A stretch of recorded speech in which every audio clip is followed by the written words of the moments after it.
Paranormal 411, coming to you from an undisclosed location deep within the Appalachian Mountains, with your hosts David Reagan and Jason Scott, bringing you the unknown. You're listening to Paranormal 411.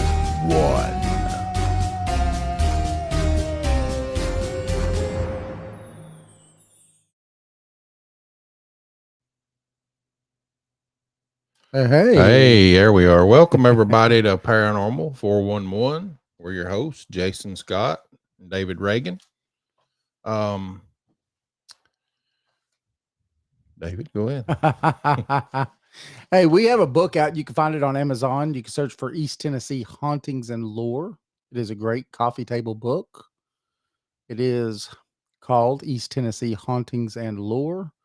And if you're looking to find us, you can do that at paranormal411.org. You can also find us at Paranormal411 on Facebook, YouTube, and Twitter.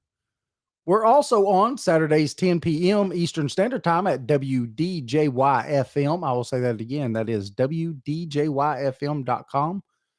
You can go over to WDJYFM.com and listen to us. We're also on all of your favorite podcast platforms. Join us. Join us. Remember, we'll be at the East Tennessee Bigfoot Conference in Gatlinburg, July 22nd, 2023. Come join us there. Yeah, come and see us. It's great. We got some good people coming to speaking this year. Yes, we do. Also, we'd like for you to we'd like to mention Legends and Lore Pizzeria in Madisonville, Tennessee.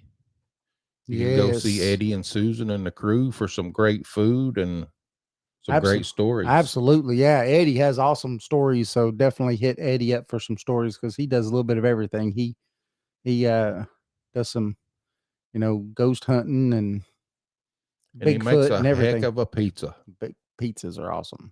Oh, the wings are good too. Oh, they are. And most of the music you hear on the show is by Catalyst East Tennessee. That's right. Jason or Jeff and everybody in the band, Brian and all of them do a great job. And we want to thank them for allowing us to use their music. Yeah, you can find them on bandcamp.com. That's right. And the coffee is brought to me by Memoirs Coffee Roasters. Oh, yeah. Memoirs Coffee Roasters. Yeah, definitely good. But tonight, hey, we got a great show lined up for you guys. We got Brian Clary from Spectral Research and Investigations out of Huntington, West Virginia. Yes. Spectral Research and Investigations, their mission is to provide paranormal investigations and consultation to their clients while always striving to push the study of paranormal science forward. They strive to provide a top-notch, scientifically grounded and historically driven consultation service for those who are or believe they have been a witness to the paranormal phenomena. Oh, yeah. Oh, yeah. So it's going to be a great conversation. It is. We're going to bring Brian on. Hey, Brian. How you doing, Brian? How's it going, gentlemen? Good. Oh, good. It's going to be a great night. Absolutely. I'm sure you get asked this anytime you do a show or anything like that, but what kind of got you into the paranormal field and everything? Okay. So a little bit of a flashback or a walk down memory lane, if you will. Go back to about 2004, 2005. Mm-hmm. I had just kind of graduated. I just graduated high school at that point, and I was kind of right in the middle of kind of enjoying the paranormal community through paranormal television with my dad. Actually, he was the one that got me into it. But I want to actually take it back a little bit further than that, because that's kind of the genesis of how SRI started. When it comes to my kind of background with it, since I was really little, we were talking 4 or 5, I can just recall little things here and there that have kind of struck me as odd, that kind of gradually moved up through the years. Couple kind of real keynote points that I can recall. was 4 or 5 years old. And we were living in a parsonage just down the road from actually where I live now, attached to an old Baptist church. This old parsonage, we were renting at that time. And I can just remember even being little, lights, stuff like that kind of going on and off. I couldn't really figure out why. Doors and stuff like that, shutting, opening, really with no real known cause. Because even when you're a little kid, hey, if it's windy outside, you can kind of figure out, hey, the pressure change is probably going to cause that. Lights flickering off and down, up and down, or like, and it's like, I don't know what would cause that. I mean, I guess it could be something, but Right. you really never know. Mhm. But then kind of take it forward a little bit. After my parents got divorced, my dad was kind of living independently, and I'd live with my grandparents most of the time because he was periodically an over the road truck driver. But he rented this old, like single wide trailer that actually was a formerly like an old 60s camper that somebody had converted into a trailer. And he was renting that. And I remember even from pretty early on staying over with him periodically, and I would wake up in the middle of the night and kind of see what looked like somebody coming up and down the hallway, and I knew it wasn't him because he was snoring in the other room. Him, but I could see like somebody walking. It was just like more of like a shadow of somebody kind of walking through, or kind of a fuzzy silhouette of somebody walking up and down the hallway, and I could never really figure that out. Then I want to remember one morning, and oddly enough, when we were talking about Chickamauga just a little bit ago, back in my like second grade year, he and I were into the Civil War really heavily. And we did a project together for my like social studies fair that I did at my school on Chickamauga Creek. And I remember staying over that weekend and kind of helping him, and he was working with me, and we were putting together like a little diorama of the battle and all. And I remember waking up the Monday morning that we were supposed to go back to school and we were supposed to have the fair. Went to the back door, and I was went to the bathroom rather, went to brush my teeth and get ready for work or get ready for school and all this stuff. And I remember going to the back window, and it had one of those old diamond shaped windows that you had in like the old trailer doors and such. Everybody knows them. And I remember looking out and looking down on the riverbank because it was right on the Ohio River. And I remember seeing what looked like a gentleman running around down on the riverbank, but he had kind of a strange gait. It wasn't like a normal run of a normal person. It was kind of like a hopping gait. It was kind of weird. Um, he was wearing kind of like those dark brown khaki work pants, and like a blackish, leatherish type of jacket.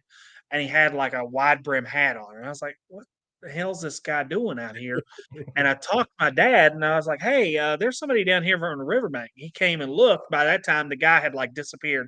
The owner of the property had a lot of old like panel trucks and stuff like that down on the riverbank that were rotting away, and it looked like the guy had kind of disappeared behind one of them. So he was like, "Can you describe to me what you saw?" I did, and he said, "Well, previous before I'd even mentioned this, he said one evening he got out of the shower in this place. He opened the shower curtain, and there was this gentleman dressed the same way that he described, or I described to him, that was dressed just like what I said, staring at him as he came out of the shower, which I'm sure was pretty damn alarming." Yeah, buddy. I mean, whoa. And he said as soon as he looked at this guy, he kind of like faded away. But what he did notice is that this guy did not seem to have any feet. Wow. Long story short, we started kind of looking and like started going through some of the stories. And he asked, I guess, the property owner about like this. And they said that there was a gentleman that was actually killed right out in front on the railroad tracks, right in front of the house. I guess this guy passed out, got drunk, passed out, or something like that, and actually passed out on the railroad tracks. The train went by, cut his feet off, and he bled out. So Oh, that's kind of one little inkling. And in that same place, I remember one night couldn't sleep. Had a lot. I've had problems with insomnia since I was a kid. But I remember sitting in there, and like I heard like he had a flag sitting up over one of the main windows. And I remember somebody like tapping on the window in the middle of the night. And it wasn't like you would think with a woodpecker or something like that. It was actually tapping on the glass. and it was a rhythmic, like human type tapping. And I remember being scared to death at that point. I was like, I am not looking out that window for anything. You couldn't have paid me to look out the window to see what that was. Yeah. And those were kind of some of the early things. And then when I was about 11 or 12, I believe it was, I had a real close relationship with my great grandmother. And my whole family kind of lives in the same little compound, if you were, of the same little area. Lesage, West Virginia, has lived there since the 30s. Have been on right along the Ohio River.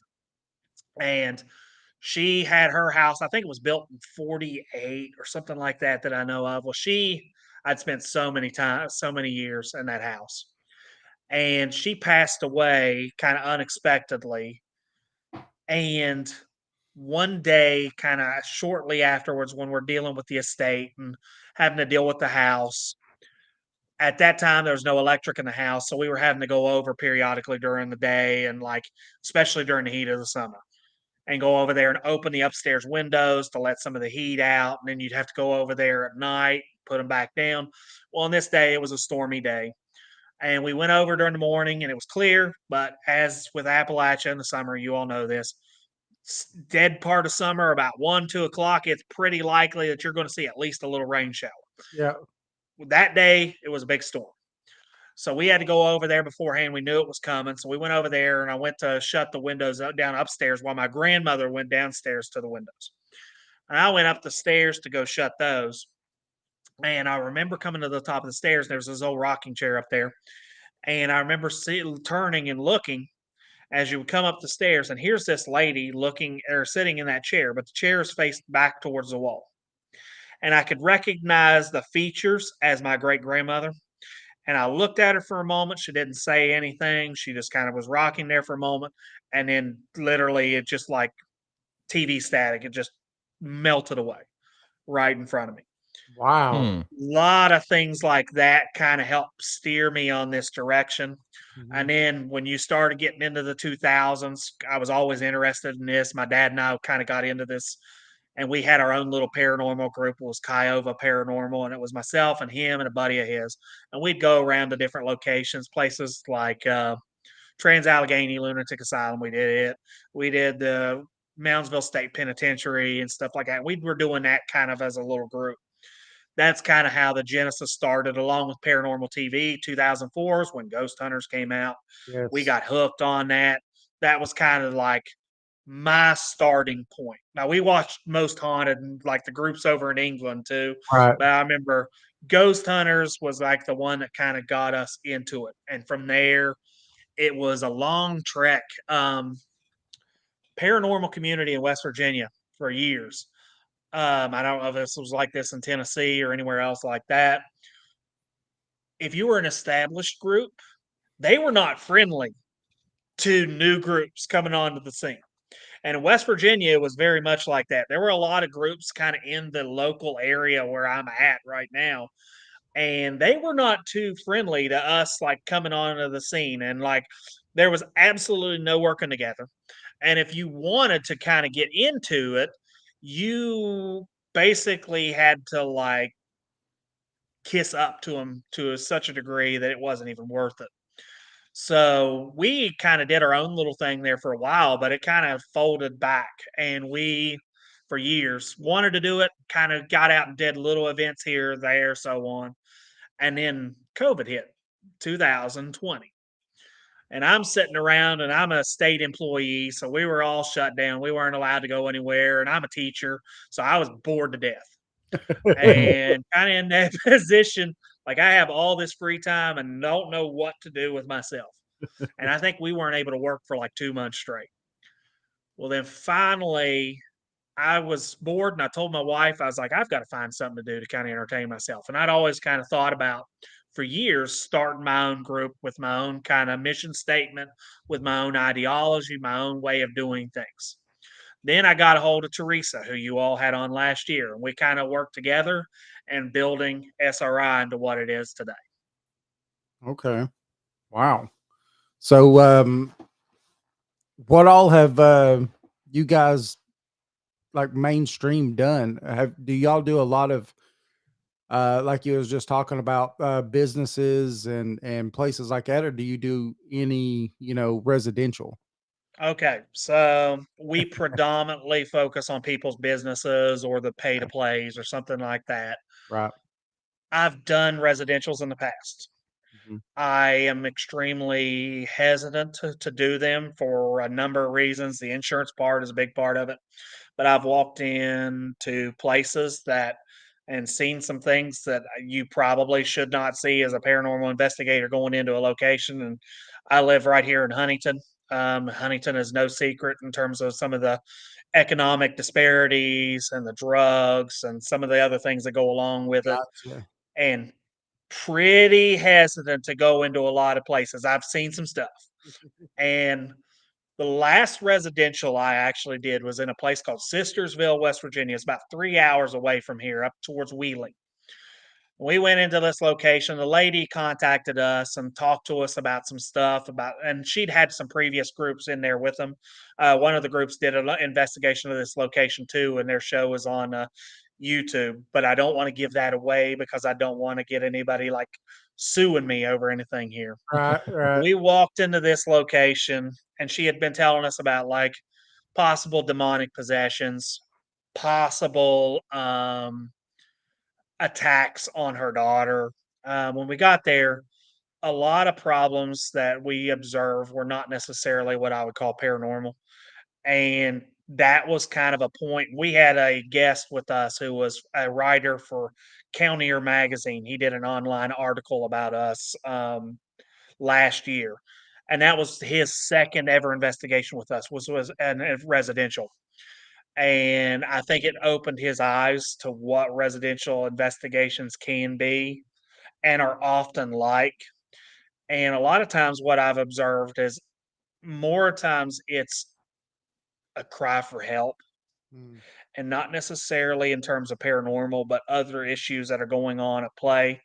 And then you become, as a state employee like myself, I'm a designated reporter of everything that I could possibly see into a location, especially involving like children and such. It's not worth it, honestly, for me at this point to kind of take our crew into residentials. So we predominantly focus on like your larger locations, your pay to plays that we've went to. I'd hate to do them because they're all getting overpriced these days. Yes, they are. Um, That's a fact. it's unreal how Yeah. much they're costing now.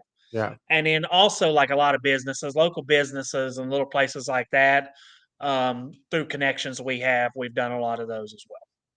Hmm. Okay. Yeah, I noticed on your website it says you don't do residential anymore.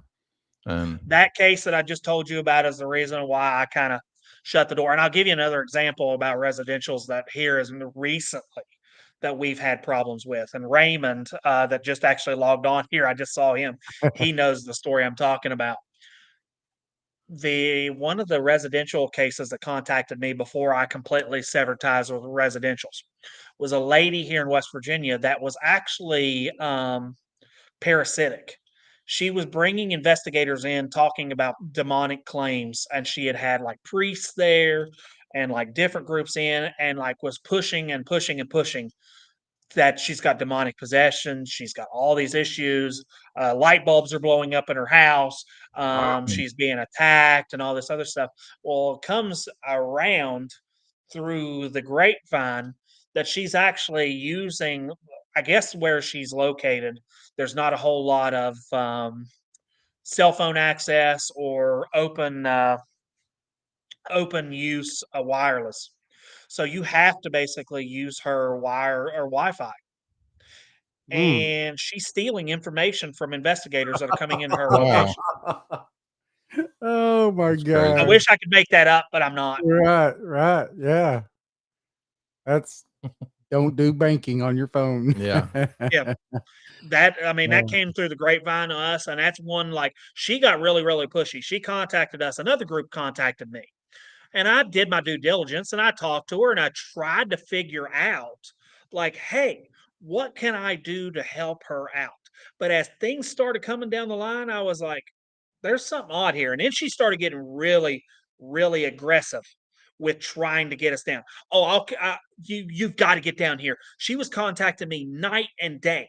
Like every day I was getting texts, I was getting phone calls, I was getting Facebook messages, and I was like, no. And eventually I got to a point and I was like, hey, I just had a baby. I had at that time when she was contacting me, my baby was like 1 or 2 months old. The last thing, even if she did have something or some kind of attachment, the last thing I was going to do was walk in that house with a 1 or 2 month old and something come with me and go back. I've had that Right. happen before, and I don't want that happening again. Oh, so you've had something follow you back home? We did several investigations over the years up at like places like Trans Allegheny. But one I think that followed me back was from Moundsville State Penitentiary. Um, in the years that followed, like I noticed like things kind of following around, things out of the corner of my eyes, things that it took months to get rid of it. I noticed it kind of like hanging out in my peripherals. It was just like is just a shadow of a person. Um, he tended to, as time went on, he would kind of subside and come back, subside and come back. He seemed to go through these pulses where he was more active than others. At times, he would get kind of aggressive and like kind of really pushy. And then I finally had to go through some steps to like, hey, we got to get this thing out of here. I've got to do something to get him out of here because he was starting to kind of become a little bit of an annoyance, Mhm. and finally was able to kind of push him aside. But here's a good one. So I just told you I just had a little one, and he is now 8 months old. The strangest attachment case that I think I've ever kind of been involved with. We have never really had any issues in my home. It's a pretty new construction home.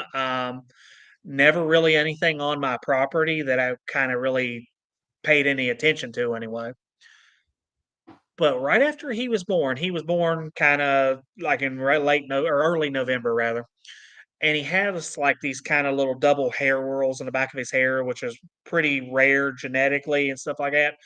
And like when he came along, something came with him. I'm pretty sure it's shown itself a couple different times to us, and he's kind of omnipresent, even though I don't think always perceive him. Um, he has shown himself to my wife. He has shown himself, I'm pretty sure, to the little one. I don't think he's ever shown himself directly to my oldest yet. He is a little creature, and he comes in the form of what looks like a very, very, very small cat. Mm. And it's a little kind of dark black or dark brown cat, but he's got kind of like some strange features to him. He's different. He's not, you can tell it's not like just a black cat spirit hanging out in the house. Mhm. And one day I got home from work and my wife had taken the kids to her parents' house up in Ohio. And I came in from work that day, came in, put my bag down, took my shoes off as I always do. And in my front living room, my wife has this old Chinette cabinet. It's a that she's turned into a bookshelf. And one day, I just happened to look up this day, and here's this little cat thing staring at me. And I look at him, and he looks at me, and he like blinks for a second, and he just like turns to smoke, and he just is gone. My wife has seen him kind of poking in and out of the baby's room. He always tends to hang out in the baby's room, which makes me wonder if like he was wondering where the baby was that day, but they were gone because he was out in a different room in the house than he's normally seen in. And he Uh-huh. kind of shows himself here and there on days. Like one day I was looking down the hallway, and from my bedroom, you can look straight down the hallway to the back room where the toy room is and such. And I could see like this little black cat figure in the back room. We have 2 cats, but they're both on bed with us. And I could see him just kind of walking along the top of this dog cage we have back there. So he's kind of shown himself a little bit as well. But I like he's never been aggressive, he's never been hostile or anything. So I just let him do his own thing. and he kind of shows up here and there once every couple of weeks. He'll show or make it his appearance. The other morning, we got back from an investigation in Beckley, and I came and got in bed, and sure enough, I'm listening, and I'm in bed, and I just fell asleep. And my wife woke me up. She's like, "You brought something back with you," and I was like, "What?" The kid, well, the youngest has a little like piano pad thing that Mhm. plays music when something steps on it. You has to physically manipulate it to get it to play. Sure enough, I wake up and I'm groggy, but I can hear that piano playing. I go into the kitchen and I told it because we call him Patrick. I was like, "Patrick, will you please stop? I'm trying to sleep and you're scaring my wife." Sure enough, it goes off. Doesn't come back on. Wow. That's So Wow. crazy. had a couple different types of little attachments, but he's welcome. He doesn't bother anything. He's welcome to stay. The other dude from years ago, yeah, he needs to stay away. And I try to very heavily to make sure nothing like that comes back. Right. Yeah. So what'd you do to get rid of him? On my mother's side of the family, there were Micmac natives, Mhm. and one of the ceremonies that I kind of looked up was like a saging ceremony that was kind of dedicated to their side.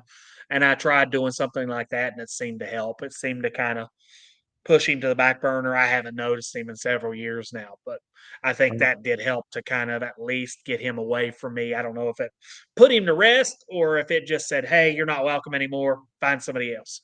Right. Yeah, we sage the house.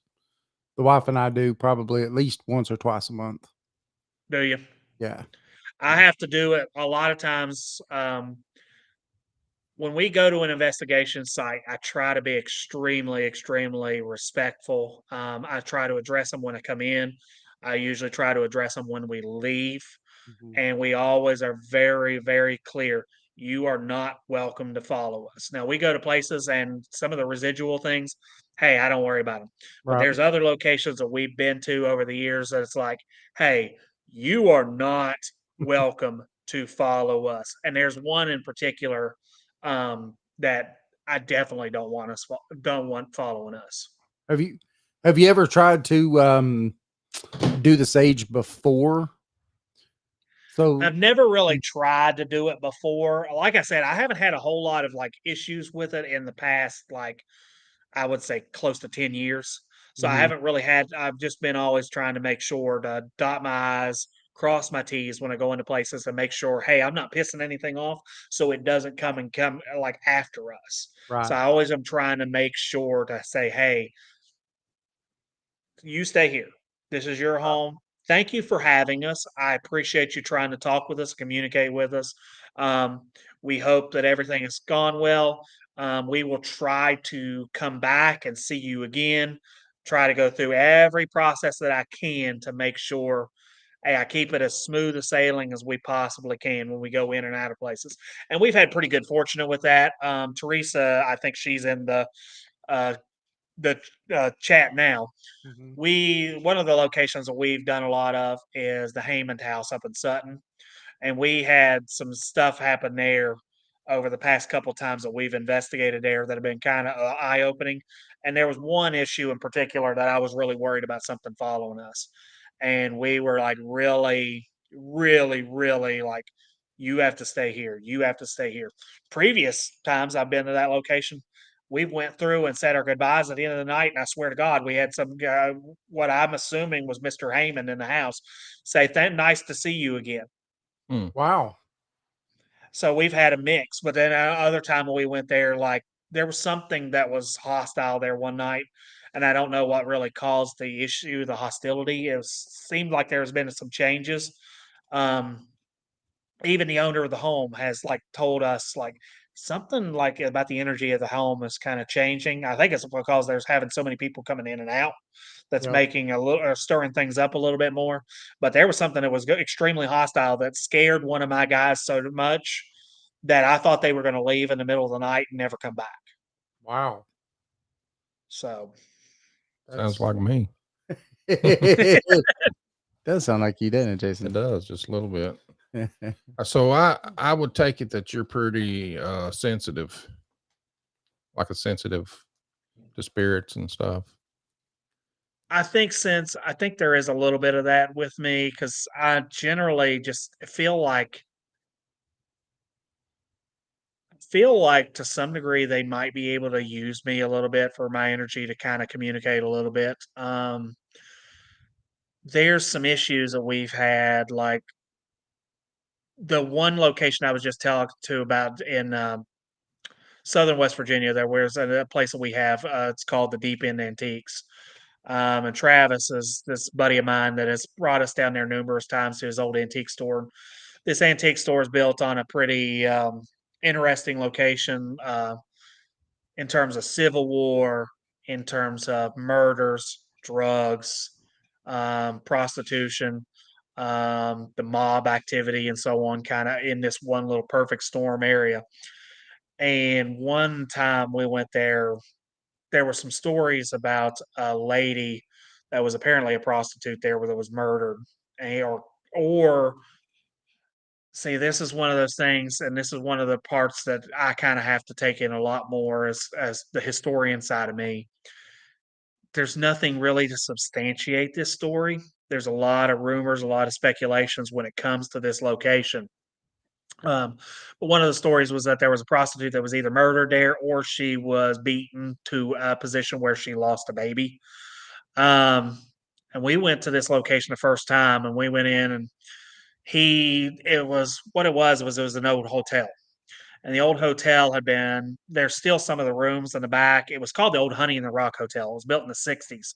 There used to be a play in Beckley called the Honey and Rock, and this location started out pretty nice, and it started out as a way to capitalize off this very famous play.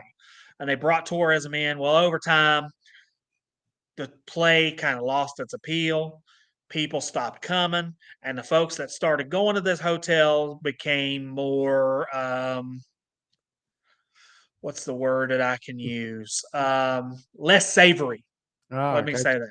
Yeah. Um, Meth lab exploded in one of the rooms one time. There's one of the rooms that's completely gone now. So their meth lab exploded in there. Um, there was a gentleman that was stabbed in a fight, stabbed actually in the heart, and somehow managed to live. I guess it just basically clipped him. There was a person found murdered in this location. It's right below the Black Knight Country Club, and some of the stories back from the Satanic Panic go along with it. And there was a murder up on the top of the hill. There was a police officer that was murdered right outside the front door of this location. So it's a cesspool. It's It really LA. is. And it's what it seems like, and it's just Beckley, West Virginia. Yeah. Yeah. And he has something in this location that is I am not one of those type that really kind of really pushes in the demonic spectrum. I believe there's a lot of like animalistic, a lot of old world type spirits out there that we are not necessarily privy to all the time, that they're Mhm. just going on about their own devices, and they don't really pay a whole lot of attention to us unless we're kind of infringing on their territory. And Yep. I think he has something like that there. And I remember like one time we were in there and it sounded like this lizard climbing on the wall. You could hear footsteps on the wall, and you could see like this dark Right. snake like figure, stuff like that in there that kind of kept coming and going. It's very old, very dark, whatever it is. And I don't think it's what we would like classify as demonic or evil. It's just who it is. Uh-huh. And it has a very distinct boundary line of like, this is where you belong, this is where I belong, and you need to get the hell out. And I think it sometimes is able to take different forms, and I think it does a little bit of mimicry. Mm. And like I remember one time we went to this location, like I said, the first time, walked in the door, and you can tell it's an old hotel room. It has a little bathroom, it has a little cubby where like the sink is, and then you have the bedroom part.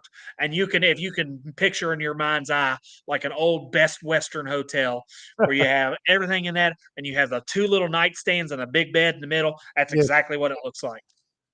And he had it just full of all of his stuff for the shop that he wasn't putting out yet.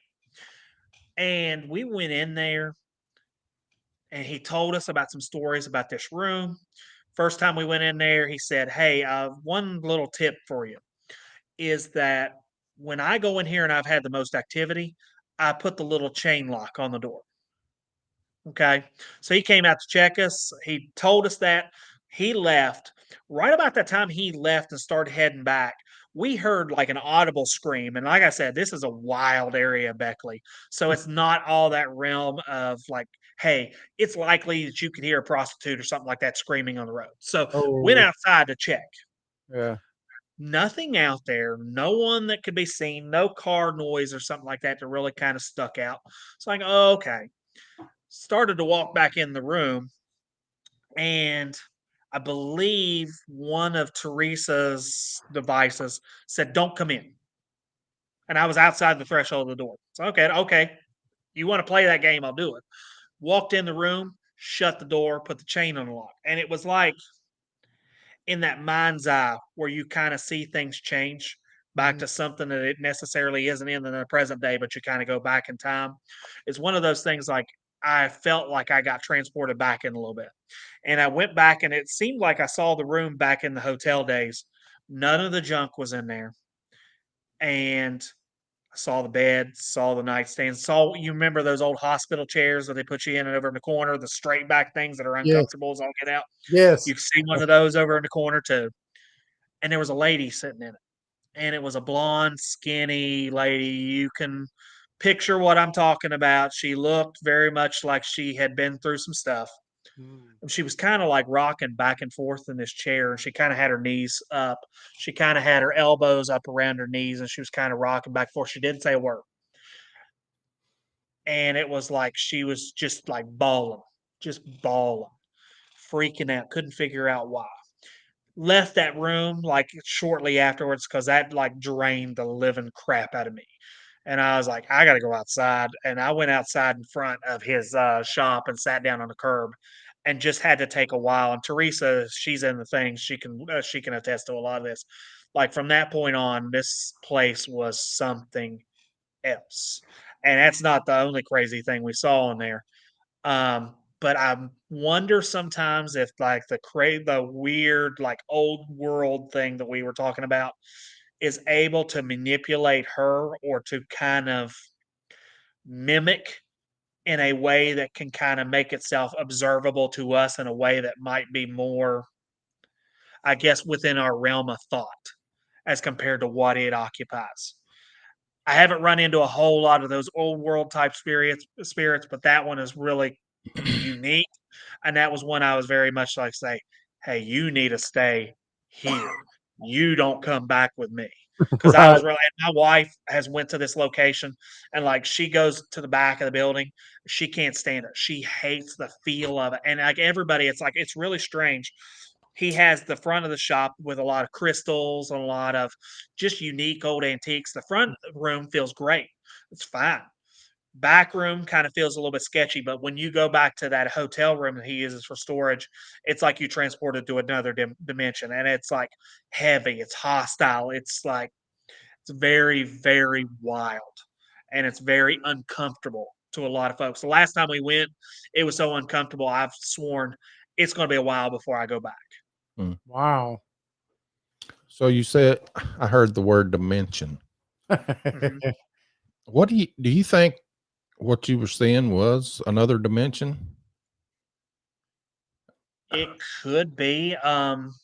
One of the interesting things is the guys. I don't know how familiar. You probably are plenty familiar with them, but the guys that are on Wild and Weird, Joe and Ron Lanham and such, they went to the same location and they talked about like interdimensionality and stuff like that, and talking about it being like a gateway or a portal because of all the bad and negative stuff that has been there over the years, and kind of like that perfect storm environment.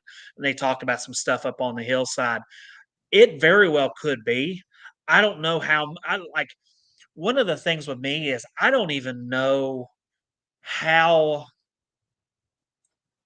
qualified I am to talk about interdimensionality and interdimensional beings. Right. People have talked about like that with like Mothman and Bigfoot and such like that too, which it very well could be. It is very unique that this location in particular feels so unique from one place to another, and like all of this perfect storm environment where you have like what seems to be like a lot of different competing entities in this one place that make it seem like, hey, this is very possible. It could be like one of those like interdimensional gateways, and you never know what's going to come through. And maybe that hostile thing or that very like old world, hey, this is where my line is, this is where you are. You need to stay on your side and I'll stay on mine.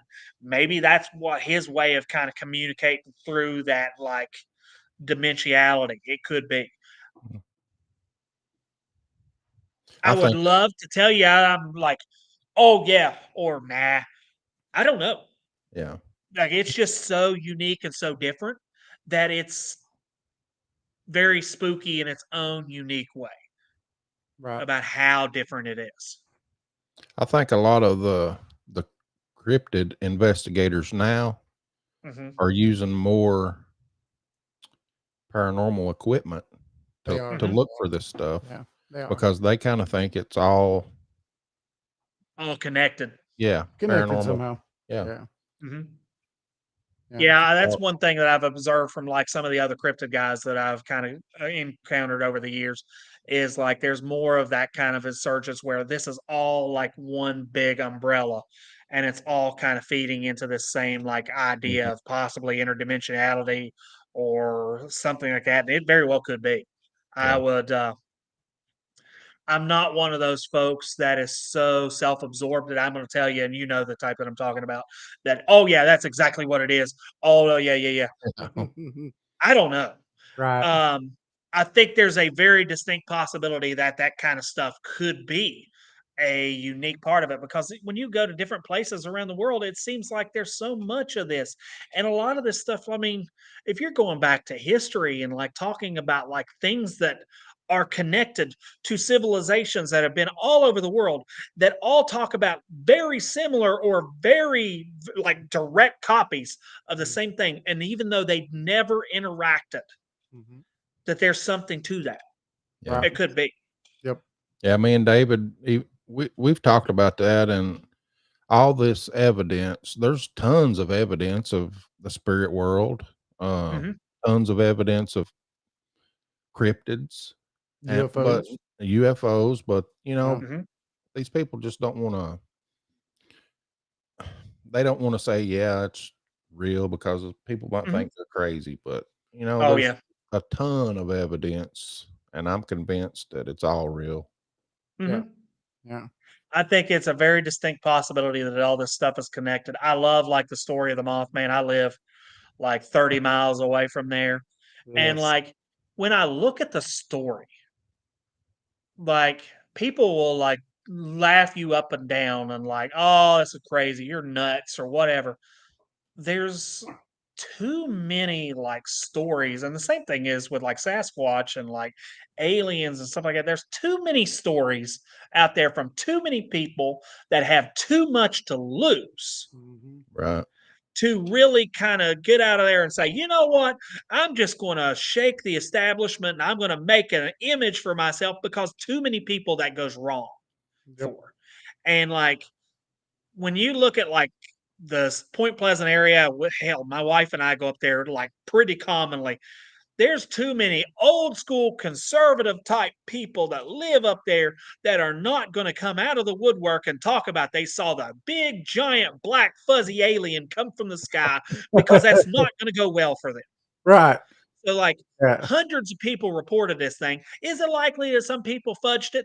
Absolutely. Mhm. Like everything else. But there's got to be some grain of truth with all of this stuff that Yep. is coming out to it.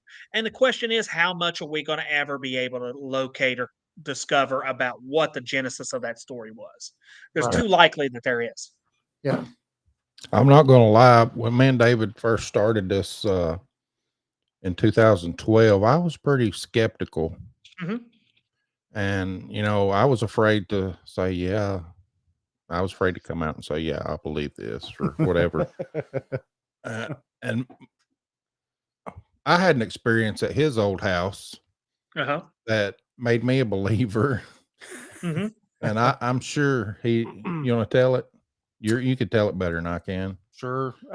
So it was funny because Jason and I worked together at the time, Okay. And so I told him, I said, "Hey, Jason," I said, "I've got a lot of stuff happening at my house. Let's go investigate." And he's like, "Oh yeah, sure, okay, let's go." And now, ever since I was a kid, and a kid being at 3 years old that I could remember, I've been able to always see ghosts. Hmm. They used to come into my room every single morning. Scared the you know what out of me when I was a little kid. Actually, I would jump up, run out of my room, and run into my mom's room, screaming and crying that there's 3 people in my bedroom. Um, so I told Jason, I said, "Look, I said I know it's a little girl because I've seen her. I know she's there, and almost like clockwork, every Saturday morning, I would wake up before everybody else in the house. I'd go in there and turn on the TV, turn on the surround sound system, and turn it down low, and just sit there and watch some TV till everybody else woke up in the house. Hmm. And the TV would go from being on three, or the surround sound system would be on three, and it would go to max. And the only way to do Hmm. that is to actually turn the little knob on the front of it. Yeah. And I'd have the remote control right with me, so that thing would go to max. And so I'd start turning it down, and then it go back to max, and I'd be turning it down and it go back to max, and we'd play that game for, I don't know, 10, 15 minutes. And then Hmm. I'd finally say, okay, we're going to have to stop doing this because we're going to wake everybody up. And so it just stopped. And it wasn't no big deal. I wasn't afraid of it. And so I told Jason, I said, let's do some investigation. So he comes over, we do some EVP work and stuff, and really didn't get much that we thought. Jason sat in my chair, and we started doing some more EVP work stuff. And Jason asked it, "Are you sitting on my lap?" We've still got the EVP somewhere, but Hmm. he asked it, "Are you sitting on my lap?" Well, I had the meter Yeah, uh first, and every time I'd go across my knee, it it'd would go just go off. crazy. And taking about 2 foot off of his knee, it would go crazy. But you go just a little bit to each side, and it would stop. Hmm. And and so he asked, "Are you sitting on my lap?" Well, we just finished the investigation, and we sat there and talked for a little bit. We walked outside, started listening to the back to the EVP. Right after he says, "Are you sitting on my lap?" you hear a little girl's voice go, "Yes." And that was it. Jason left. It took him about 2 weeks before he'd come back to my house. Understood. Yeah. Yeah, Honestly, the thing about it is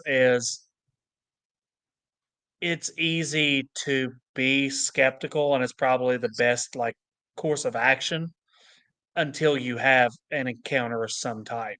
And yeah, then once you get to that threshold, then it is like you either go one or two directions when you have one of those kind of like monumental events. You either go like, "Oh, this is crazy. I can't believe I'm going this way," or like, "Oh, wait a minute. Let me think about this for a second." You can either go one or two directions on that. I've seen it go both ways. Um, it's it's easy to deny it until you have that moment. yeah, It really is. yep. Well, for me, I said I can't really deny it because I've seen them my whole life. So Mhm. I just know Yeah. they're there. Uh, you know, Throughout the years, I've always wondered, what exactly are they? Because I don't always think that everything. I'm like you. I don't jump into the demonic realm a lot. I think that a lot of stuff, when it goes to those type of entities that may attach or do things like Mhm. that, I think that they might be something other than. So Yeah. something more like you was just talking about, dimensional. They Mhm. might be from fifth, sixth dimension or something else, and Yeah. they're coming down, and that's how they feed. They just feed off of your emotions. I think when, we come to, like, talking about, like, demonic stuff and whatnot, we are putting the cart before the horse in a little ways, because everybody goes and subscribes it to, like, this, like, Oh yeah, demonic, anti-biblical entity and such like that, when we have thousands upon thousands of years of human history on this planet that goes far beyond anything when we're talking about when it comes to, like, a specific religious preference from one group or another and so on. There's so much out there over the years, and there's been so much on this planet for the many multitude of eons that it has been existent, that it is highly unlikely that we can just put henpeck everything into one little avenue. There's so much when we talk about like all the different groups around the world beyond like what we know of with the Bible and the Quran and the Torah and so on like that. We're talking about animalistic religions from thousands upon thousands of years, talking about all these different unique little wood spirits or water spirits and so on and so forth. Yep. And they have to have some kind of a realm of a background for that. It Mhm. just doesn't appear. Because if we go that direction, then we're talking about completely changing the way the human mind looks at the time, like the issue of religion. That is a gray area that a lot of people don't want to get into, and I don't really want to get into it either. True. But when you think about it like that, it opens up so many realms of possibilities of thought that we can look at and subscribe to things that might be what we consider to be or what would be mainstream Hollywood considered to be demonic. It's something that's left over from thousands upon thousands of years of bad stuff or bad events that are kind of combined together, like old in Ireland, the old idea of the elementals. Mhm. The elementals were all this confined negativity, and we're talking about Ireland. There's a lot of negativity there, Mhm. and all of that confined and then put and balled up into one little unique package that could be this like spirit. There was one I remember. I don't know if you all remember the show real well, but there used to be like this show called Castle Ghosts of Ireland and Yeah. Castle Ghosts of Scotland and so on.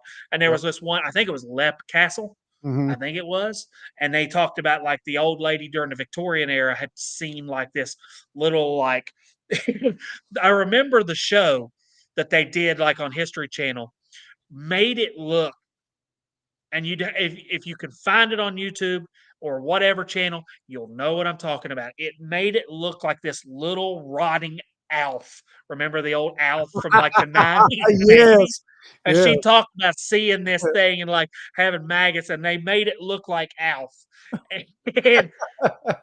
And that is just something that goes back to years of bad stuff that is Yeah. combined into something that, hey, it could be considered Mhm. demonic in terms of today's like perception.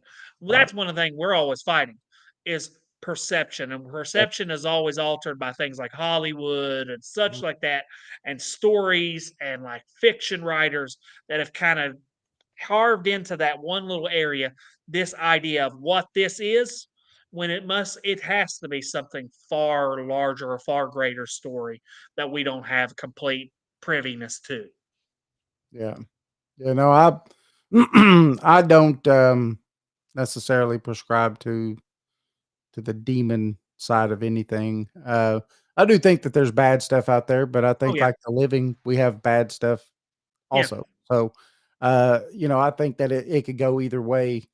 We had a guest on, I think it was last year, Hmm. and Mike Ricksecker, and he was talking about something that I found pretty fascinating, and want to see what you think about it. But he also thinks that in some of these cases, and he says you could kind of tell by the way it looks when it happens to you or whatever. But he says when he's done some investigations, sometimes it looks like it's almost a time slip. Hmm. So you're walking into this place, like you said, you saw that woman sitting there and everything. It was almost a time slip where the people that are in that room, you perceive them as ghosts, but they're perceiving you as a ghost. Uh-huh. And so they're in their time seeing you going, "What the heck?" And you're looking at them going, "What the heck?" And then, And then it's that's that. going right into that interdimensionality theory and all. If we're thinking about all the different possible, I mean, we're going into like, God, I can't believe I'm going this route, but like into the Spider Verse kind of stuff, and Right, all yeah. these different Uh-huh. dimensions with all these different characters that are all the same, but all uniquely different in their own way, and they're all intersecting at different points. That's what it goes into, and that's very well what it could be. Yeah. I just found it fascinating because there is, sometimes you'll have people that'll say, I walked in here and someone was, a ghost that they perceived it to be a ghost, looked at them and go, look at that, at the same time. And then it was it was done. And, It's like the I gateway closed at that moment. that's right. Yeah. And, a lot of times they'll say, those time slips happen almost where it's, you're seeing the past and the past is seeing you. Yeah, That's weird. It's like if you all recall the movie Interstellar with like Christopher Nolan did with Yeah. Matthew McConaughey. That's what it sounds like. And I mean, that's an interesting thought. That really is. Yeah. Yeah. Yeah. Well, science gives for a lot of that stuff to happen naturally, naturally occurring. So I don't know. It's like anything. You never know until you know, right? So Absolutely. Jason, are we getting close to time to having to take a break? Yeah. Couple of minutes. Okay. I know you have a question. I've been taking all of his time. Well, I know the question I have is going to take a while. So, All right. Do you want to leave us with a hanger? well, I was just going to talk about Cliffhanger. the Octagon place, the Octagon house. Oh yeah. Oh well, and we've got some videos too.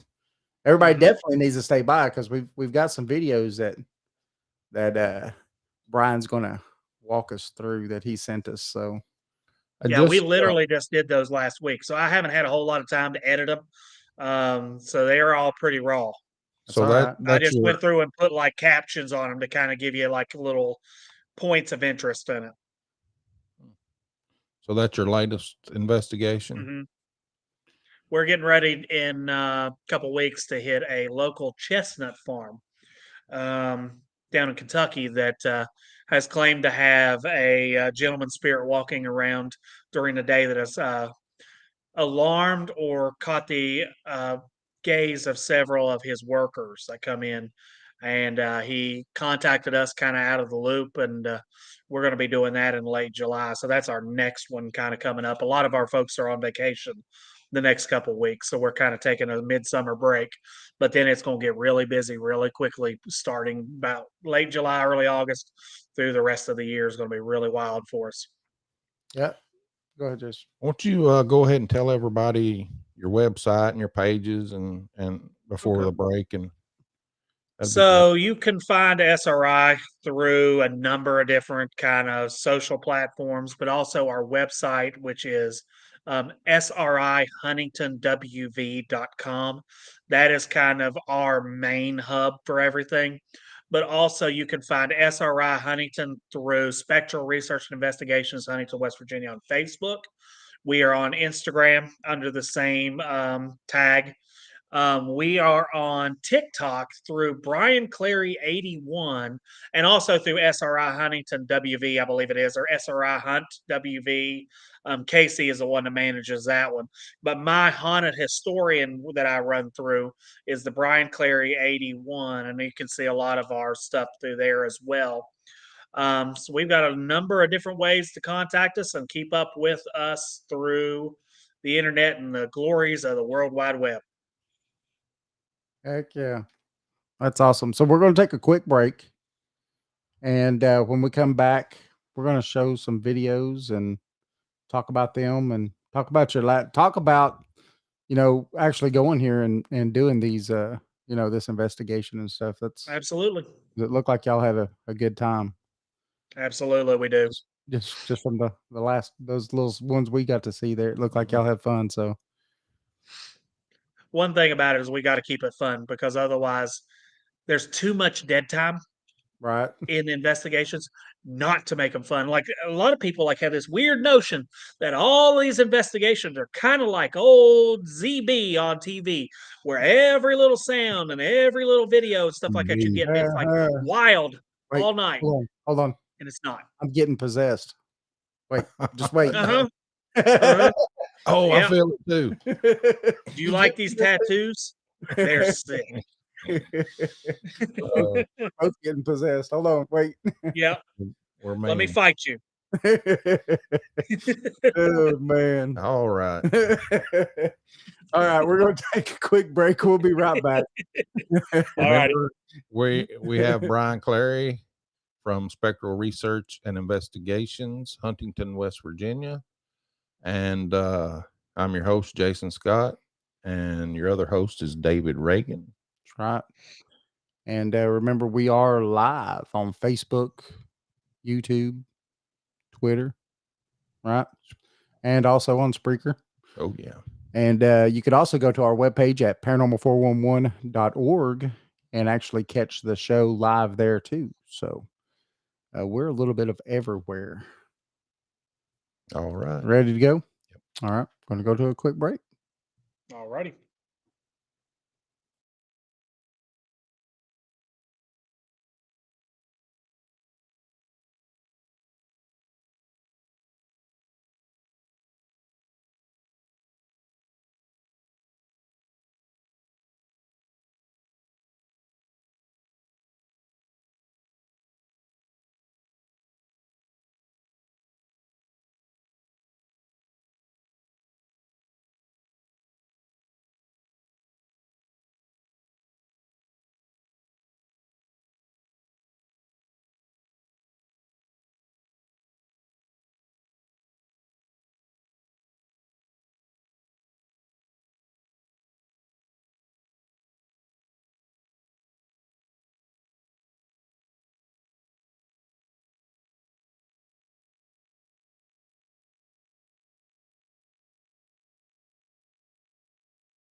All right. We're back after that quick little break. Oh, yeah.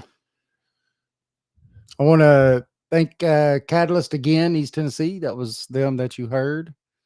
Want to remind everybody that we are live on Spreaker and Facebook and YouTube Live. We also have a book on Amazon, East Tennessee Hauntings and Lore. So definitely check that out. Our guest tonight is Brian Clary. Clary. I said it wrong the first time. I clearly said it wrong the first time. With Spectral Research and Investigation, and having a great show.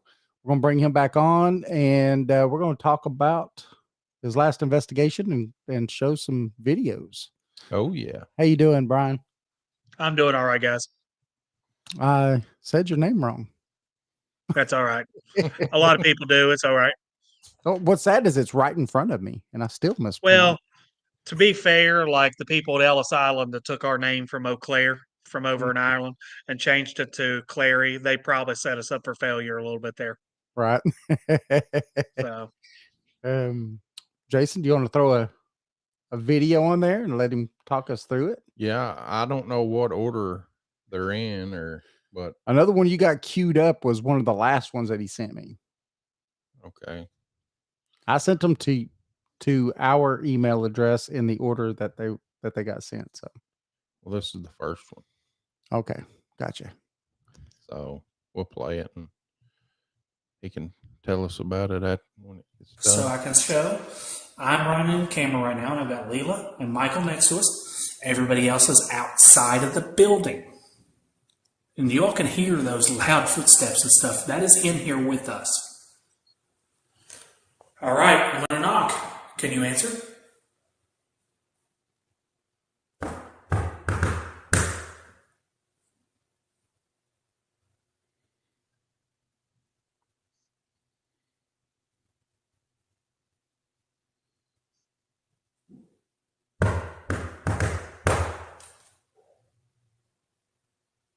it's kind of in the faint there. I heard that. But if you listen, you can hear like, I heard that. That's exactly what I heard just before it said unknown voice. I heard that it went. Can you do it a little bit louder for us? No, it is answering you back too, isn't it? Because I thought I heard one knock. I think so. Yeah. Wow. I don't know what that was. Yeah, I don't know what to make of that because we were using a red filter at that point, and that place, the home that we're talking about, is very old. There's a lot of openings in it in the location. There's a lot of dust. There's a lot of ambient stuff in there. So I don't know for sure. I'm not really a big believer in orbs personally.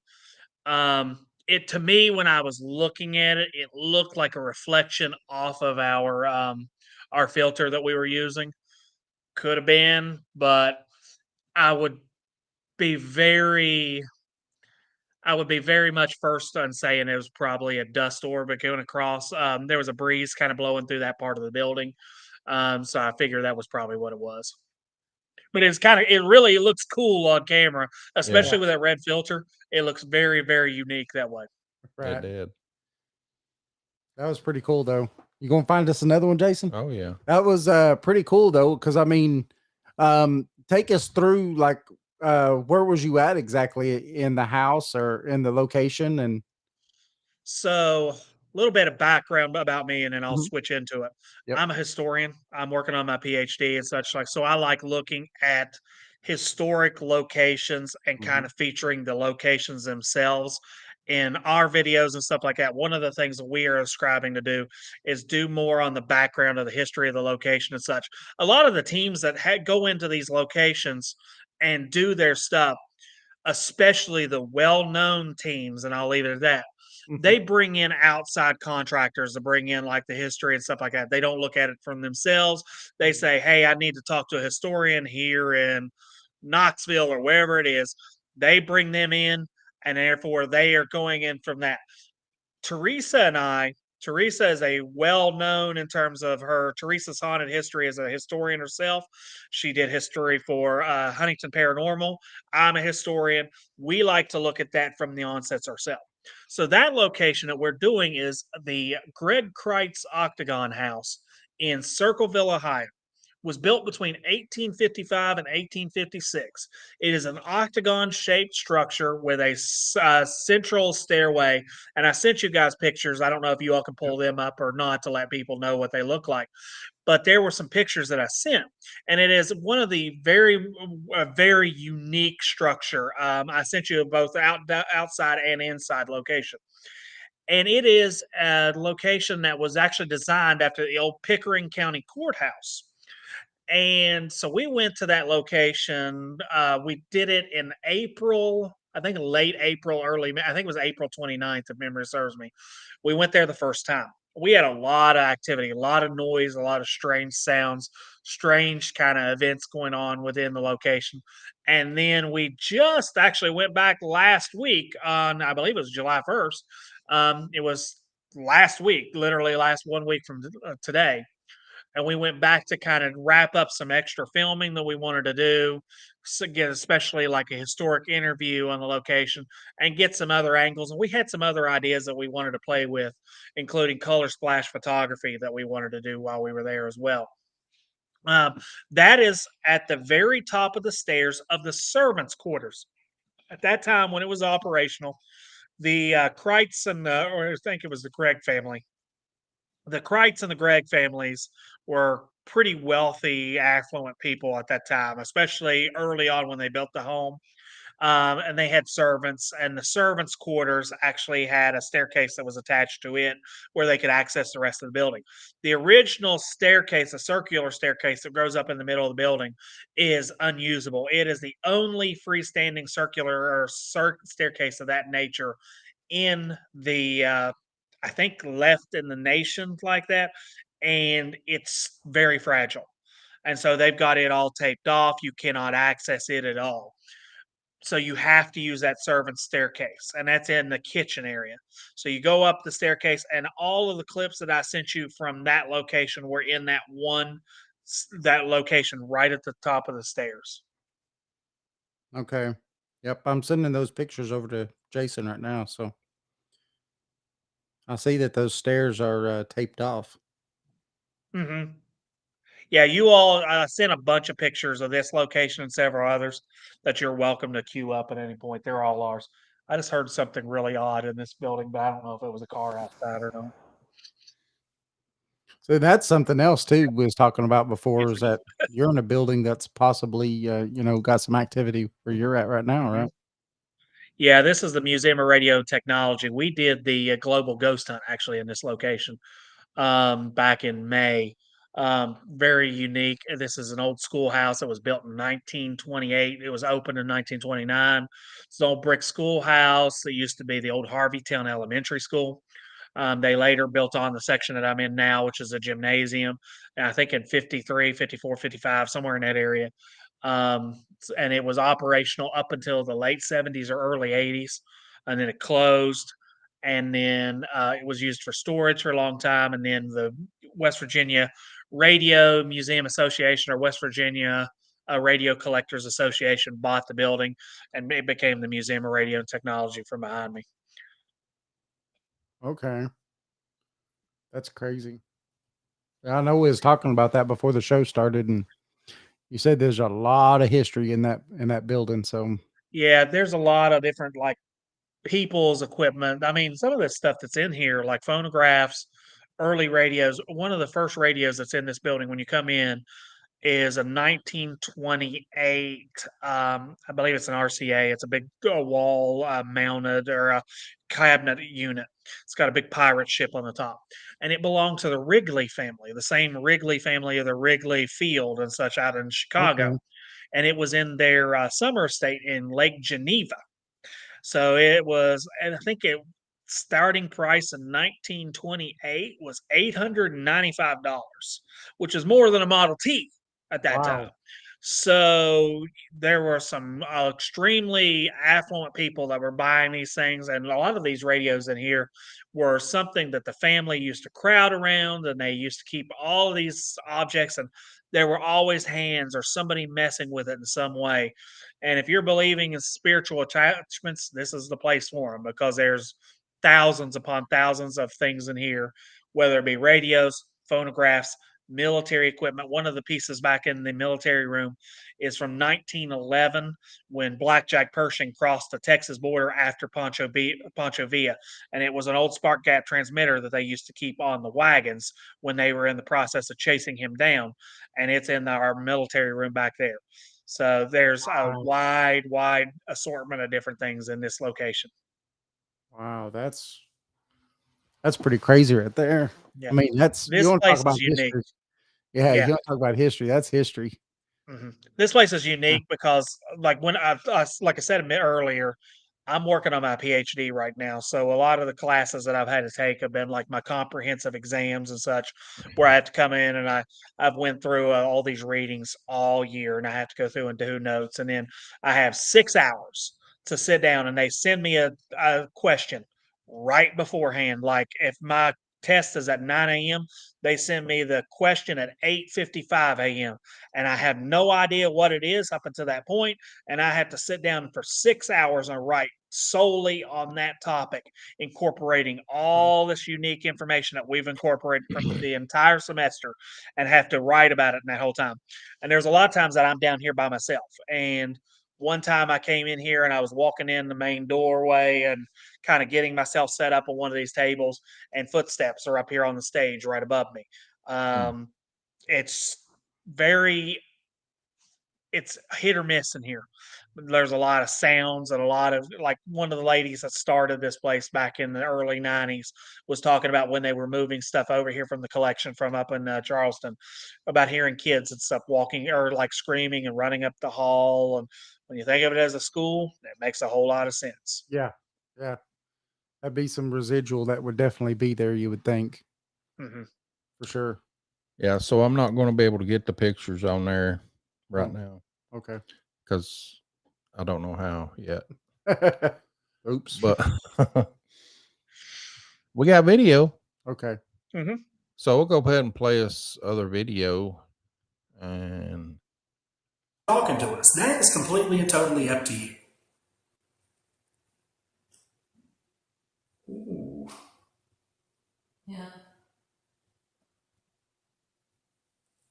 Now, if you want to talk to us, that is great. I would greatly appreciate it. Or even if you don't feel like necessarily talking, that's fine too.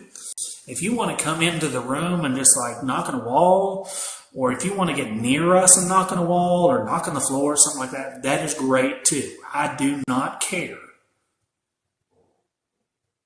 That is footsteps. They're very faint. It comes across a lot better. Like I said, I haven't had a whole lot of time to adjust the volume. Right. But if you have headphones on, they're very, very pronounced. Yeah. Yeah. You could hear, definitely you could hear them. yeah, That knock at the beginning was like, oh, I don't know what that was. Yeah. That's I don't know crazy. what that was. That's crazy. And in this house, the activity that's going on, do they believe it's from former owner? They seem to suggest that there are at least 4 different unique spirits in the location. One of them, they believe, is the main. I believe it was Mr. Greg. He was a farmer and well-known banker in Circleville. He did a lot of loans. He actually ran a business out from one of the rooms downstairs, and he did a lot of his business down there. They believe that one of them is him. They believe one of them is, I think it was his wife. Then there is a lady, an older lady. I think there actually might be 5 spirits that they've talked about in the location now that I think about it. The lady. Then there is a older gentleman that they call Forrest, who was, I guess, a person that lived in the building for at least a while when it was still like, I guess they were renting it out at one point. He seems to be an older, kind of more dominant spirit in the location, and there seems to be a older lady that they say has really become the most dominant person in there in the last several months that they talk about. But then there's also a young girl that is seen in the location quite a bit, running between a couple of the rooms in there.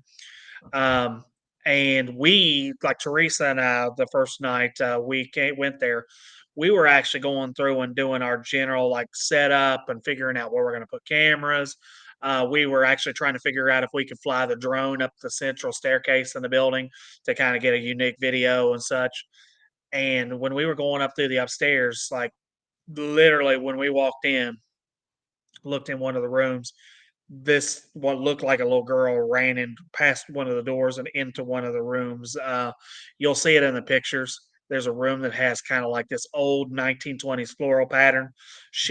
Wallpaper. It looked like she ran right into that room, and we saw her. Teresa and I both saw her at different times throughout the night. She seems to be one of the more active ones there, although she wasn't very active the last time we were there. Just last week, she seemed like she was hiding or whatever. We had several interactions with other folks, it looked like, but not really her. Okay. As now, is there any? Is it all seem like it's benign? So there's no real, anything major happening as far as people feel like they're getting shoved downstairs or, things like that. Okay. Here's kind of where the balance game is for us as compared to other groups. Right. Other groups have went into the location and talked about like the one of the main proprietors of the location has talked about his group was in there, and one time like one of their gentlemen got pushed down or pushed on the stairs in the Mhm. servants quarters. We have never really had anything like that happen. Now, one thing that we did have the first time is like these weird, like days out situations where like people seem to get like woozy or kind of feeling sick to their stomach and such. We've had some of that stuff going on there, but I can't necessarily ascribe that as to be like somebody like being hostile. Right. But other groups that have been there have talked about like feeling like they were getting pushed or touched or scratched, things of that nature. We have never observed that personally, but other groups have. So it's kind of a mix of different groups with different stories. Right. Right. Well, you don't know if they were prodding spirits while they were there to get those reactions too, because that can definitely happen. Yeah, it could be. It's really hard, and I don't like to really kind of dig into people's methodologies because I've seen how different people go into a location and some of the locations kind of fire back a little bit. Yep. I don't know if necessarily that was going on, but one of the things they talked about was just like one gentleman got pushed down the stairs. Some folks acted like they were getting sick or getting scratched, things of that nature. But we have never really had anything like that hostile other than just like general nausea that can't really be explained and like feeling. We have one of our investigators is somebody that I truly believe is much more sensitive than myself. She walked in a location pretty blank. She didn't go through the first time with us.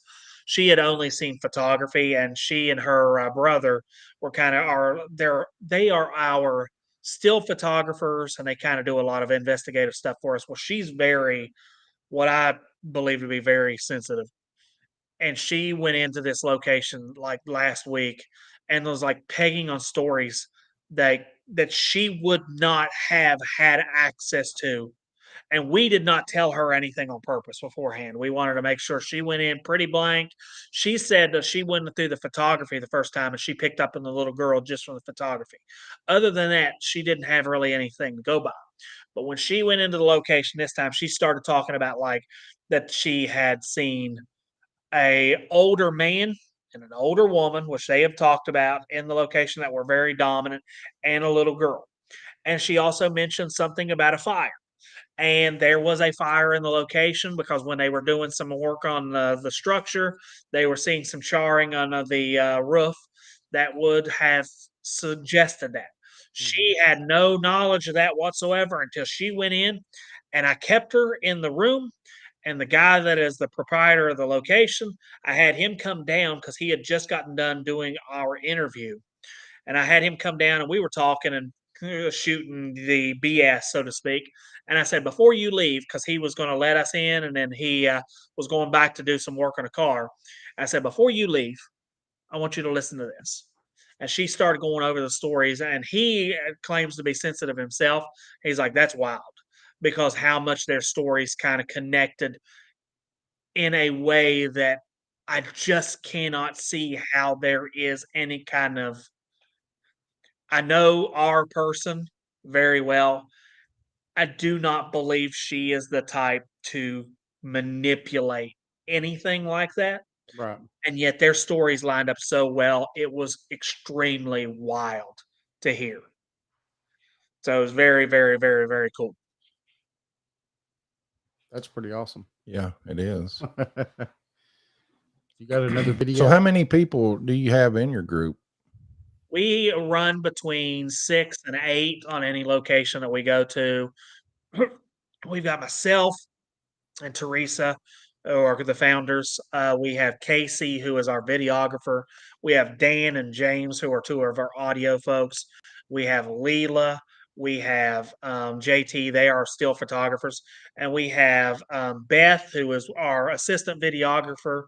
And we have Michael, who is kind of our jack of all trades. He kind of pitches in on tech, he kind of pitches in on filming, whatever we need him to do. He kind of is our catch all to kind of help us out. I've been extremely fortunate over the past like 2 years, especially when we started, Teresa and I started, it was hard to get folks that were motivated, but also willing to give up any kind of time whatsoever to kind of go down this route.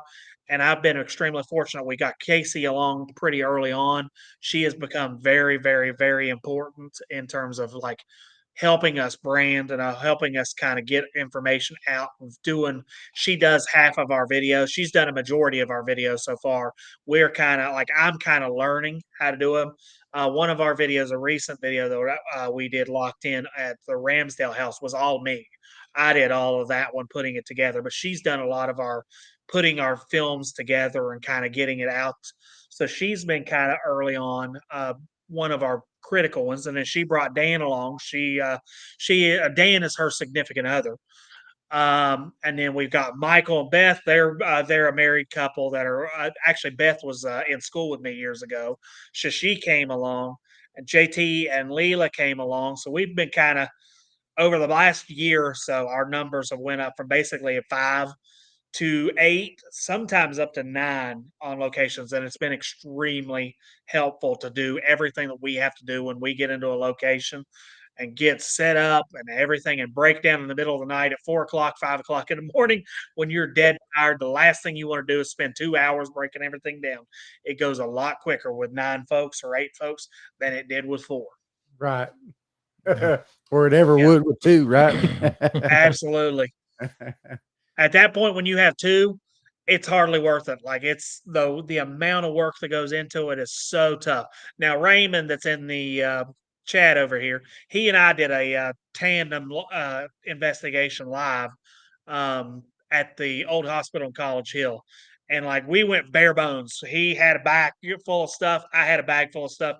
That is all I want to bring out. When it's just 2 people, that way I can throw it in the bag and get out. There is no setting up like this big DVR system and stuff like that when you got 2 people. No, no, no, no. Too many wires, too many cameras, too much stuff to break down. Yeah. But So, with 8 people, it's a whole lot easier. right. Well, then you could, take everybody and you go this room, you go that room, and set the cameras up Mhm. and be done with it in a minute, huh? Yeah, it Yeah, goes much quicker when you can delegate it out. It really does. I could see how with just 2 people you'd want to just, maybe handhelds or, Mhm. just do some EVP work and things like that instead of, setting all the way up. Yeah. When you have a smaller crew, it's easier to go mobile than it is to go like a stationary setup. We've been going mobile a lot here recently. I've got a DVR system. It's an 8 camera DVR system. It's great, except the work to get it set up, the work it is to break it down. And also, it's one of these that it's very difficult to get information off of it, to get it to a computer, to save it to where you can access it. A lot of times we've actually had to like record like what we're picking up onto our phones from it and then take it over. And it's just a pain. So I don't use it a ton. One of the things that I'm trying to do over the next year or so is get some equipment upgrades for our group. We have been all out of pocket so far, and this economy, it's very difficult. And I got a lot of folks that they would love to contribute more. If I were wealthy, if I were something other than a teacher and I made a lot of money and such like that, there wouldn't be any question. I would have a lot more cool gadgets and such like that. But we don't have that kind of spare economy. So we are trying to gradually bring our equipment up, and we're doing a Paracon here to kind of raise money to help with new equipment and such. So we're trying to get some new stuff, and we're wanting to go kind of a more of a hands-free setup without the DVR system. That way we can set up more kind of tools and gadgets as it goes. But that's a process. Yeah. As you all know, this equipment, if you buy it from anybody, and like you know how it is, if you make it, it's cheaper. But if Right. you buy it when you have more time or when you don't have any time and you need to buy it, it's expensive. And Yep. anything that puts ghost on it instantly goes up at least $100. Yep. I don't care if it's a spirit box, which is nothing but a broken radio. Yep. It's a broken radio you get from Amazon for $15. They break the little auto scan feature, turn it into a spirit box. It's instantly $99 on Amazon or on Etsy or whatever. It's a much more expensive practice that way, especially if you don't have any time. Yeah. Yeah. That's that is definitely something that is expensive. We've slowly but surely, got our equipment and stuff up, but it takes some time. It's just like doing the podcast and stuff like that, Mhm. you just got to do it from a labor of love because you're Yep. never getting paid back. Absolutely. Unfortunately, we don't all have TV budgets or what can Right. I say? Kickstarter campaigns on YouTube that raise buku bucks after you get kicked off TV because you made fun of somebody that doesn't like you that you Right. used to work with, and the next thing you know, they are taking 3 tours. Which, hey, kudos to them. Yeah. Kudos to them. That's what we proverbially call sticking it to the man. They did it, and they're making buku money and doing it their way now. That's it. So can't Yeah. hate on them. Can't hate on them at all. Nah, no, it's all a game, so I wish I had TV budget. I'd make sure we're taken care of, but doesn't happen that way. All right. I got another video here. Okay. All right. We took the sound down for a little bit so you all can hear a little bit better. Is there anybody in here with us right now? Ooh.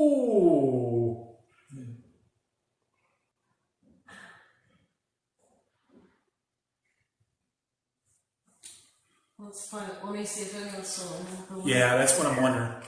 I'm wondering if that's JT downstairs. Is there anyone still in the building?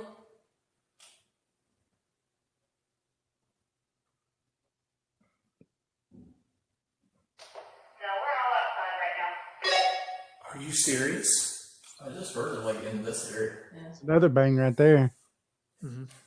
I don't know if you all just heard that on the audio, but there's nobody in the house except us, and we're hearing like very loud walking around. We were asking because we got very loud footsteps downstairs. Right there. And you can see kind of, I'm filming at this point, and I have my two folks over here on the left side of the screen. Yeah. Is that I'm up you? against the wall just sitting, just making sure you that do the that yet? feed is going. And they're sitting there, and these bangs and stuff like that are coming from all over the building. Yeah, that's pretty cool. It is. Especially when you could do like what y'all just did, you could verify no one else is there, it's just you. We wanted to check on that. We had one of our folks, JT, was kind of feeling under the weather when we did the investigation last weekend. Hotter than blue blazes outside. It was close to 90 degrees. In the house, it's been sitting. There's no air. There's no electric except for one room, and there's one little box fan, and all that's doing is blowing hot air. Yeah. So even at like 10 o'clock at night, it was 82 degrees in the house. So like we were struggling, and he was really, really struggling with it. And he was sitting downstairs at one point, and we were just verifying that he actually went outside because we were planning on doing little try investigations. So we had 2 teams of 3 kind of going to different parts, and we were going to do 3 inside, 3 outside to kind of verify. One of the things that we wanted to verify in this location is animal activity. Um, there are reports of raccoons and stuff like that coming into the house. So one Oh, thing I want to do is raccoons being nocturnal animals. I want to see if they're coming in and out of location or going to forage and bringing their food back during the night. So right. we wanted to make sure weren't seeing any kind of raccoon activity outside the building at night. We cannot necessarily confirm or deny that those sounds that you are hearing are paranormal. Right. They could be an animal, but we did pretty good job of making sure that we tried to make sure there was nothing in that location, and we were checking outside to make sure that these animals were not moving around and going out to do their thing and coming back. Didn't see anything, didn't observe anything. But we wanted to make sure he was outside because it sounded like a large or foot litter because JT is a big dude, and it sounded like he was kind of walking around downstairs, and that was my initial thought. It was like, "Hey, is he still downstairs? Can we check and make sure? Because if he's downstairs, that's fine. I just need to know." But he was outside with the other 2 at that point, and I'm sure they were enjoying the break and the cool air because it was not cool in the building when we were in there at that point. So we Uh, looked, and there was nothing that we could observe going on in the building at that time that was causing that sound. See, that's awesome. It is. I mean, sit there and have that. I saw, that you had the grid up and everything else too. I saw that on the wall. Have Mhm. you ever had in that location or at any point anything walk in front of that grid that you could see? Not really. It's not really. I like the idea of it, but there's so much that goes along with that you got to kind of take a grain of salt. Even mist in a location. One of the things that we noticed when we were there, it was so damn hot in the building that the humidity was so high that the building was foggy. Like the whole building was foggy inside. And like the lasers are played havoc.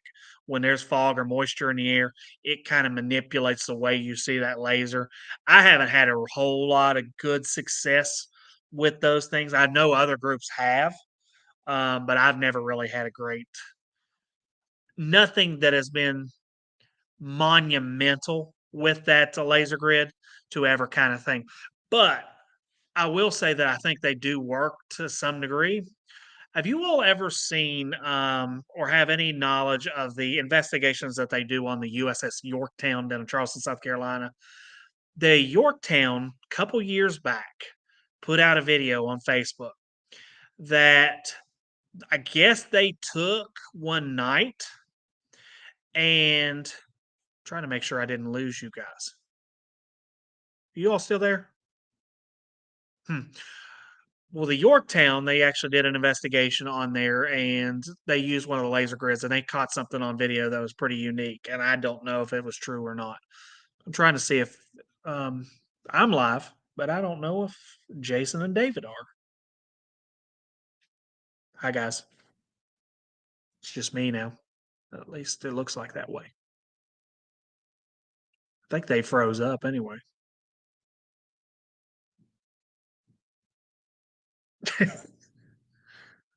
I'll see if it holds on for a minute.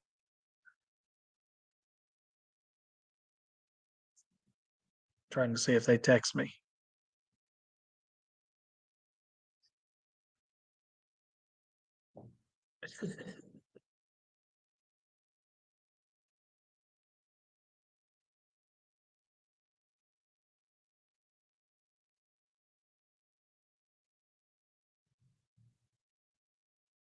I think I'm still live. I just don't know if they are.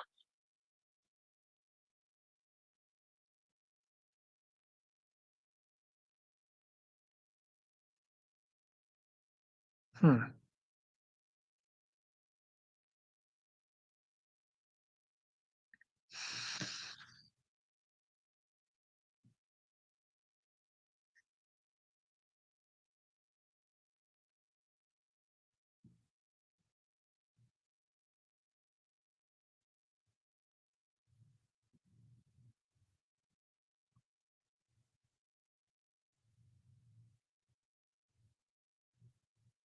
See, I think I think it's frozen, Teresa, or they got booted, or their electric went off, or something. Because I'm still here, but I can't get a hold of them, so I don't know.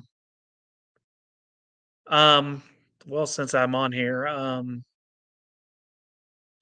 one thing that I would like to mention to anybody that is out there that is still watching until they come on is, like I said earlier, you all can follow us on all social media platforms, SRI Huntington WV .com, SRI Huntington WV, Facebook, Instagram, TikTok, Brian Clary 81 on TikTok as well.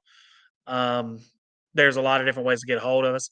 On November 18th this year, we are doing an investigation of this location, but it's also going to be a Paracon. It's a paranormal convention and vendor fair here. Anybody is welcome that can come up here. We are going to be doing it that day. There'll be ghost tours, history tours, vendors selling a lot of different things. There's kind of a mixture of such. So, if you are in the area or you're not busy on that weekend and you are within driving range, feel free to come and join the evening with us. We would greatly appreciate it. This is our first convention at this location. It is for us and for the Museum of Radio. It's going to be something that we are working on together in this location to kind of bring attention to it, bring attention to us, also bring attention to the paranormal community here in West Virginia. I'm trying to see if they're coming back or not.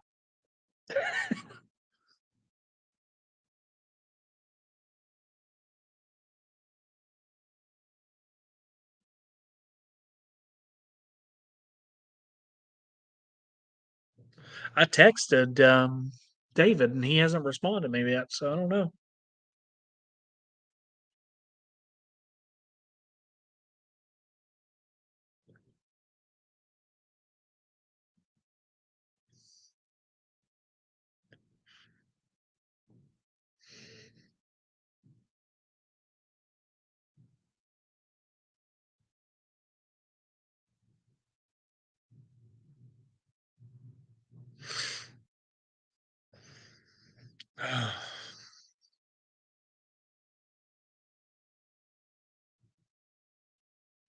I don't really know what the protocol is here. If I should leave, if I should stay here and try to look pretty, although it's not necessarily going to happen.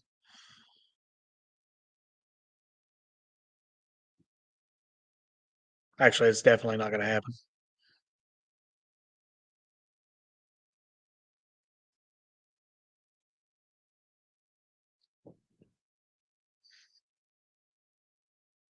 Hmm. I don't know where they're at.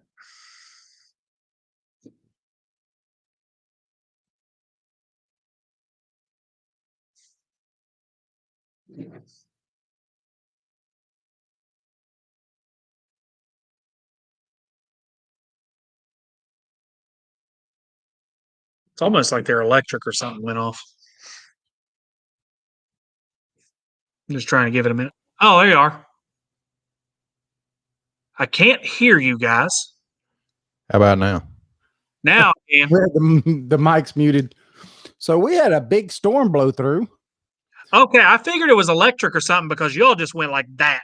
It froze up, and I watched it physically freeze, and Yep. it went. And here I was for like 5 minutes trying to entertain the crowd, and I don't think that was necessarily working to my benefit. Hey, I think you did good. What did you say? Tonight we were supposed to get solar flares. Maybe. Oh, that's true. Well, I know because that's what it did. It come up with us with an error message, and then all of a sudden it just went whoop.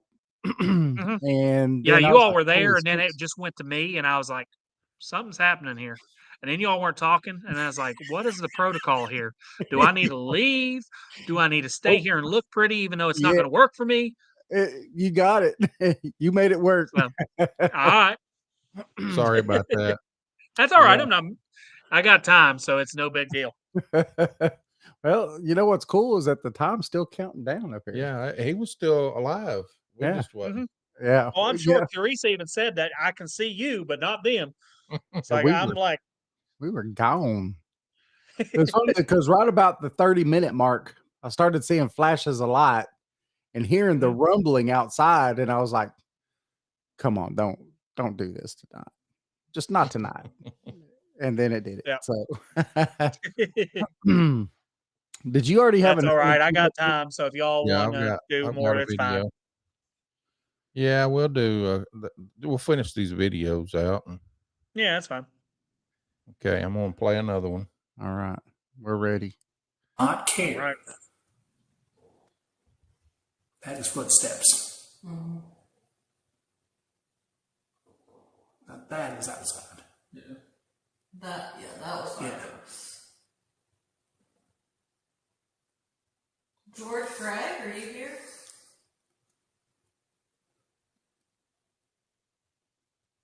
Mrs. Gregg, I'm sorry I don't know your first name.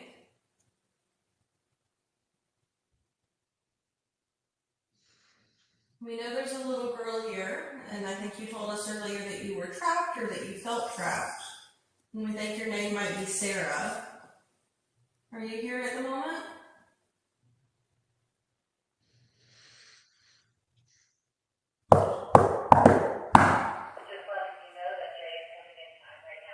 Okay. Okay.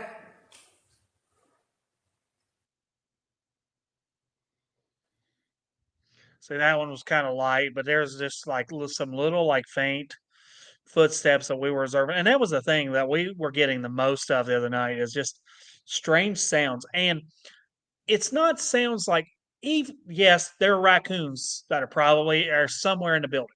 Right. Raccoons don't walk bipedally and sound like they're 300 pounds. No, that's what I was about to say. You ain't gonna hear a conk, conk, conk. No, I mean, they shuffle around and they make a good amount of noise, but you can usually tell when it's some kind of like small critter making all kinds of noise as compared to something that is pretty big or has some kind of like like heavy mass to it. Yeah. And like at times this sounded like it was like somebody physically in boots walking through the house downstairs. And that's one of the most common things there. The first time we did that location, Beth and I stayed back. The rest of them were going off to Sheets, which is right down the road, to get some food and stuff like that. So we stayed back in there because we had already ate and we were just kind of there and making sure the equipment because there was no way to lock the door and still stay there. They didn't give us the key. So we wanted to kind of just wait and so just make sure. So we're there, and Beth and I are just kind of going through equipment, and she's getting her camera set up, and I'm kind of going through and getting stuff laid out on the table. And it sounded like somebody walked right up next to us and stood in the doorway where the kitchen was. And like she and I both turned to look at that point, and there was nobody there, but it sounded like somebody walked right up to us. Well, later on, just at the same time, like just a few moments later, the front door of the building opened itself, opened all the way up. It had been latched. I made sure to latch the door because we are in an area where there's a lot of folks coming through. And I Right. made sure to latch the door and make sure that it completely shut. That door opened itself up, and I watched because the reason why I could see it is I saw the sunlight coming in, and it gradually, you could see it was just like an old movie or something like it. You could see the sunlight show up in the doorway as it opened. And I had to go back and physically shut it again to keep it shut. And they talk about that door opening all the time. First time we were there, I haven't got an opportunity to dig that film out. We're kind of in the process of putting this one together.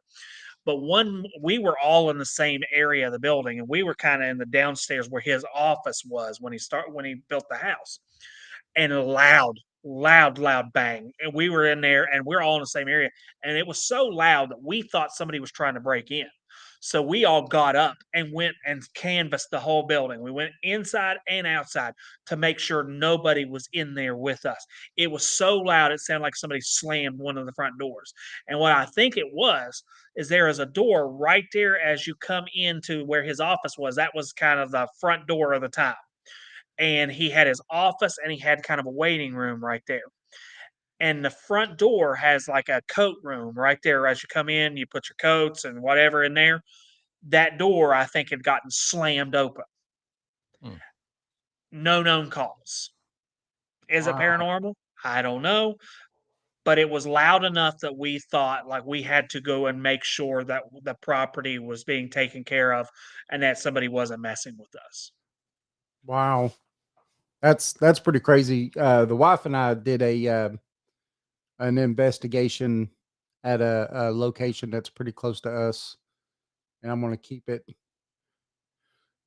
Me and the owner of the place don't see eye to eye, so I ain't sending no There's a businesses. couple places like that with me, so I get it. Yeah, I ain't sending no business his way. Mhm. But what was really cool is that this place has had tons of people come in there. I mean, even big names, like Zach Bagans. I mean, Mhm. really pretty big name people that's come through. But Mm. this is much after. But we went in and had things like that happen. Like this one room of the place upstairs. Supposedly the woman that was in that room didn't like her door closed. Okay. And so the wife actually had the dowsing rods. We closed the door and asked the lady if she wanted to open the door. Mhm. And the dowsing rods, it was crazy because they just started crossing and then they both, pointed over to the door. A second they hit the door, that door went click, click and swung open. Mhm.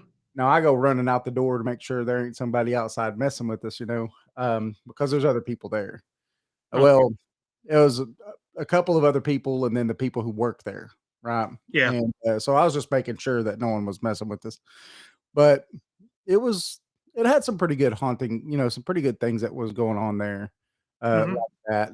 And I know I closed the door myself. It closed and it latched, Mhm. Um, there was some other residual stuff too. It was an older hospital type building.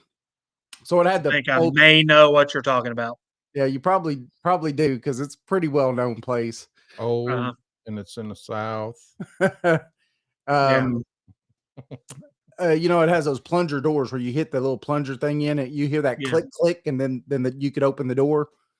You'll Mhm. be just sitting there, and you'll hear them click, click, and the door Yeah. sound like it opens. And it's like, wow, that's pretty interesting. You know, Mhm. so but yeah, we've had some stuff like that with doors opening and things like that. It's pretty fascinating when you get it. Yeah, and it's like you try everything to justify it. You try to Absolutely. look at it. If you're any kind of reputable, you're trying to find different ways that it could happen. Hmm. Is the door off balance? Is one of the hinges loose? Is it a heavy door? Is it a light door? Is there a breeze? Yada yada yada, so on Yep. and so forth. If you're trying to find any justification for it to actually do what it did, and you cannot find anything like we did at this place, you can't. I'm always hesitant to say, "Oh yeah, it's definitely paranormal," Right. but it's something. Yeah. Yeah. There's something going on for sure. Yeah. That's all you could say. Hmm. Another thing that I dislike too is places that like to say, "Oh, we constantly have activity."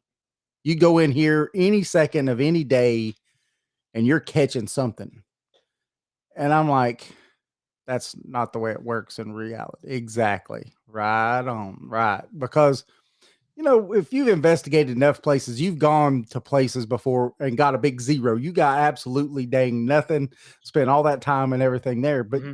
you go there for the third or fourth time, bam, you get everything. Yeah, we did.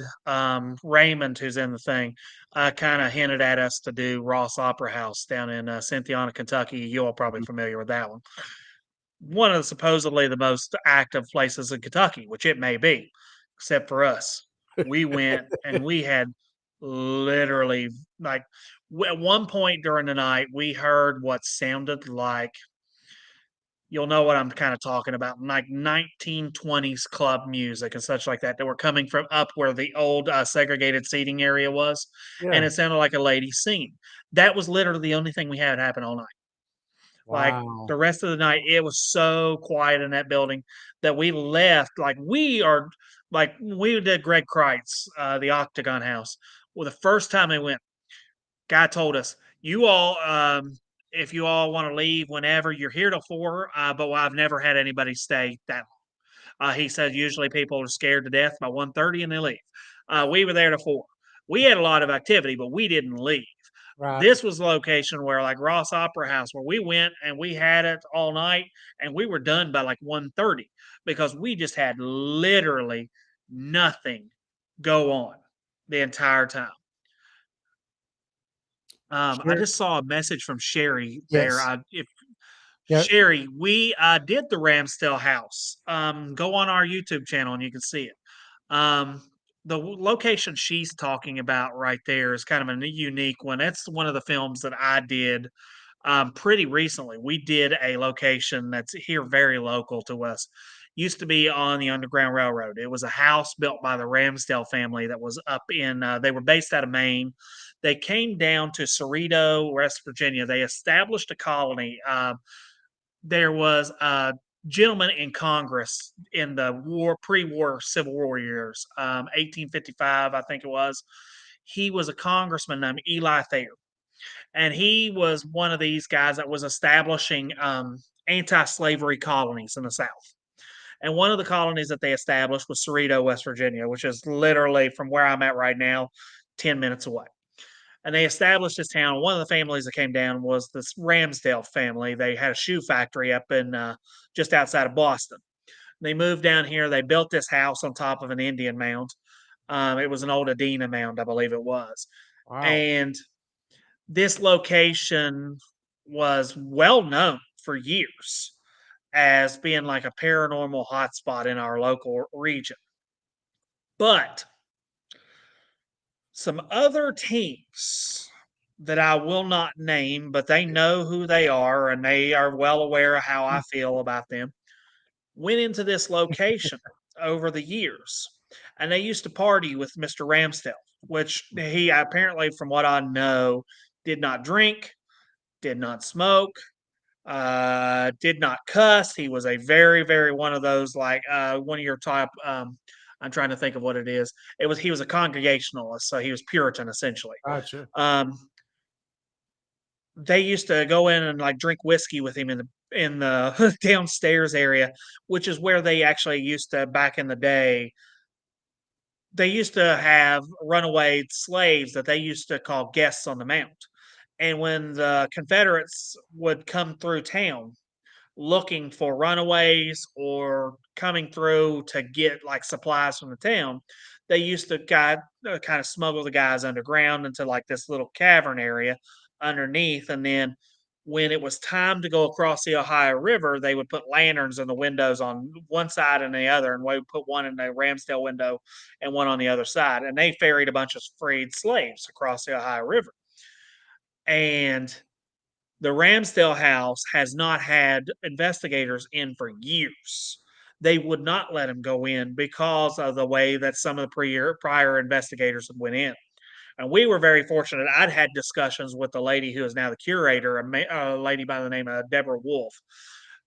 She and I had been having discussions for years, and prior to COVID breaking out, about trying to get into the location. Wasn't able to actually do it. Well, then out on a whim, one of our locations actually had to cancel because if you're familiar with the Haunted Majestic, which is the boat that is on the Ohio River here, we were supposed to investigate it one day, and we'd had some heavy, heavy rain the prior day. And that boat, when the river gets to a certain level, the gangway to get out to it will flood. And we had heard that it might flood over. And like the guy that owns it and I were talking, and I was like, I'm going to have to cancel it. So we were scrambling because I didn't want to give up like an investigation day. Yeah. So I contacted her out of the whim, and she said, "Oh yeah, you can come down, but we got to do this and this and this." And we had like, I think 5 hours. We had from like 4 o'clock up to 9 o'clock at night to do our investigation, but also to do the history. And we focused on the history more on that location than anything. And if you go onto our like YouTube channel, it's locked in the Ramsdale house. It's very, very, very good. She goes into a lot of the background of the history. We didn't have a whole lot of paranormal stuff going on, and the stuff that we did have, it's too circumstantial to say one way or another. But it was an interesting opportunity to get into a very historic location that has been off the books for paranormal investigators, and they have no plans on opening it up for investigators in the future. They've wiped it clean.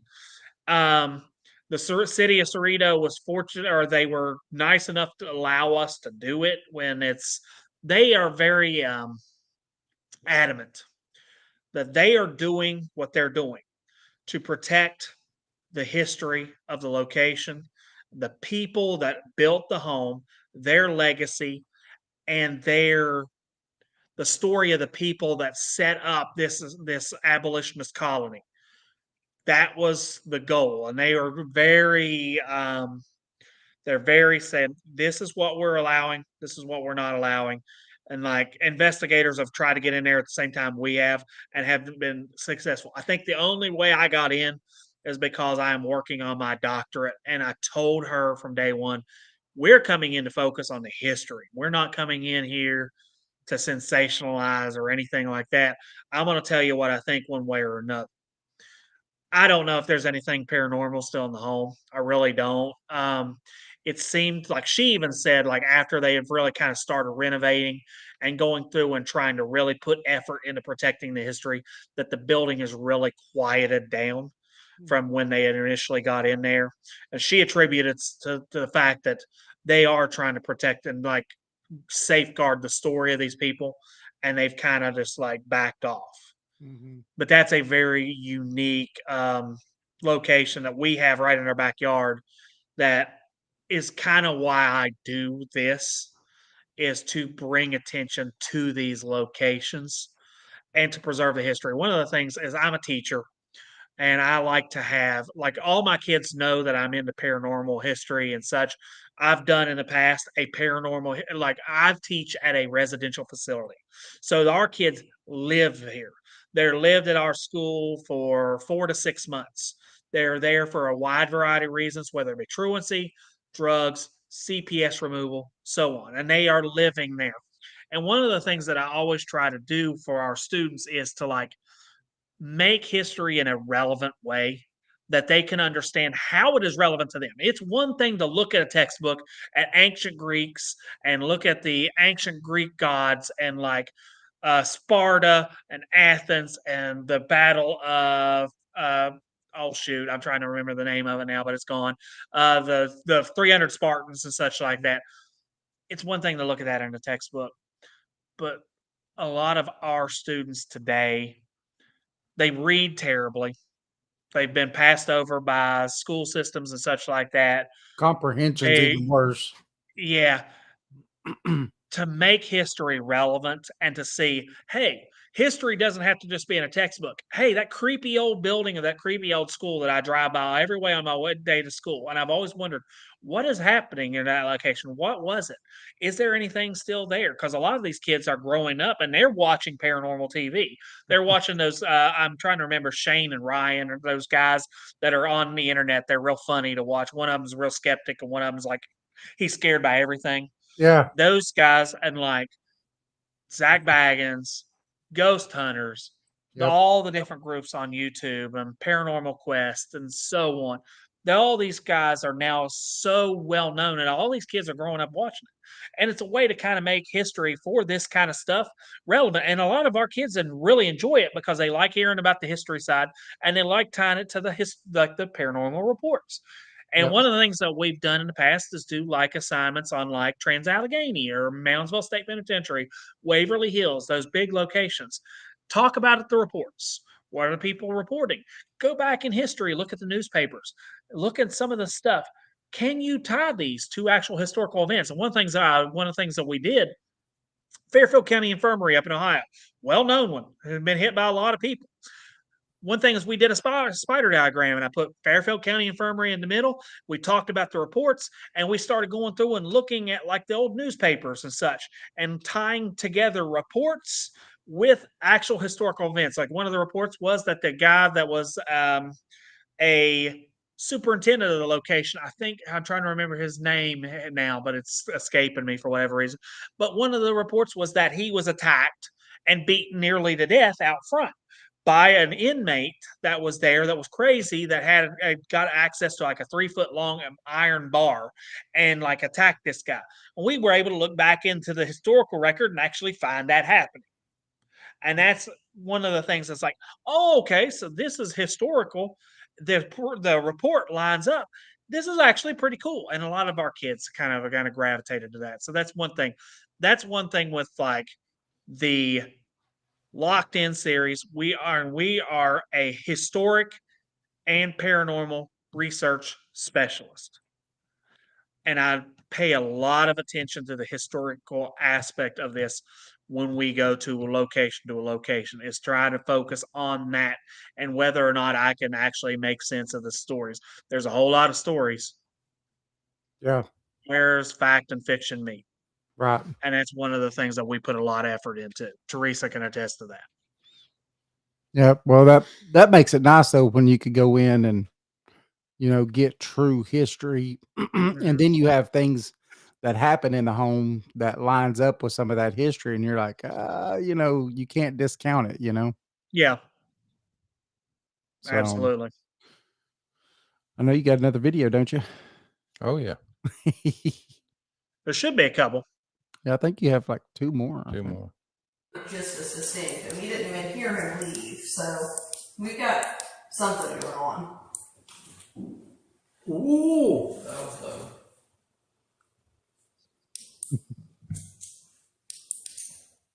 For the record, I got a brand new like headlamp, This thing and is that sucker is a pain in the rear end to get the lights to work properly. So I'm still trying to figure it out at this point. There you go. Is it going red? I'm gonna try turning off the other one just to see for a little bit. Just turn off our lights for a few minutes and just kind of let it sit. Michael, you have to turn yours off for a second? Yeah, we'll just see if it'll, just for a few minutes. It's fine. So now in this, is it pretty dark, and then you're just seeing what the camera is seeing as far as the red filters and stuff like that? What we're doing is what I call we've kind of started playing around with it for the visual aesthetic of a lot. One of the things I love highlighting, like the locations themselves and the beauty of them. Mhm. And like this place here, like you all look at those pictures and you can see that central staircase and you can kind of see the color scheme that we were going with. I love highlighting the beauty of the location in a very unique way. And we were kind of playing around. And the last time we kind of did a little bit of that, and I said we can kind of ramp that up. So we were bringing in, and like you can see in different parts of the location, you'll see blue, you'll see red, you'll see it where it meets in the middle in purple, and then at different angles, if you look, it's green. So it's like what I call it is color splash photography, and it allows you to go in and kind of focus on the highlights. And at that point, that we are using red filtered flashlights. We're not using like camera infrared or anything like that. Now we have one of like the infrared cameras and the multi-factored cameras that give you all that. But that at that point is just red ambient light coming from our different lights. I have one on our tripod at that time that's kind of aimed out from the camera to kind of give it. And then a couple of our folks had red headlamps to kind of build upon that same color scheme to give light, but not be an intrusive light that Yeah. kind of plays with, because the red is interesting because when you look at it and you play around with it, it doesn't cast as many shadows that can be kind of limit your ability to tell what is movement and what is not. The red doesn't do that as bad. So that's kind of one of the thought processes behind it is that the red gives you a little bit more of a clear picture without being intrusive. And another good thing about the red, if you have animals in a location, you can sniff them out pretty quickly because they can see white light. But most of the time they cannot see that red light. So if they're out with red light, you can tell because they can't see it as well as we can.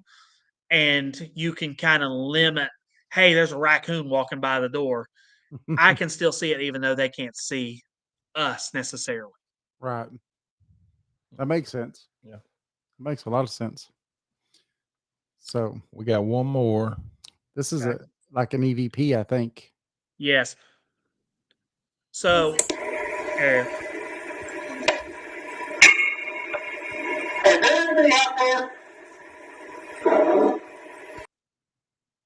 Play that again, Jason. go ahead.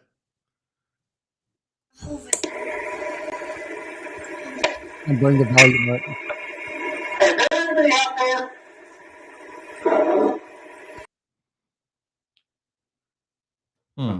Now that's So, a little bit about that one. Last year, we were approached by a colleague of ours from the Charleston Ghost Tour Company, a lady by the name of April. She approached us. She's based out of the Charleston area. She does ghost tours up there, walking tours and such. She's got a lot of ins and outs within the city. She approached us about doing an event at a location that had never been investigated before. It's called Food Among the Flowers. It's a little it's a kind of a crafty floral shop. They've got some food and they got some like garden decor and such like that in there. It's built in a former funeral home.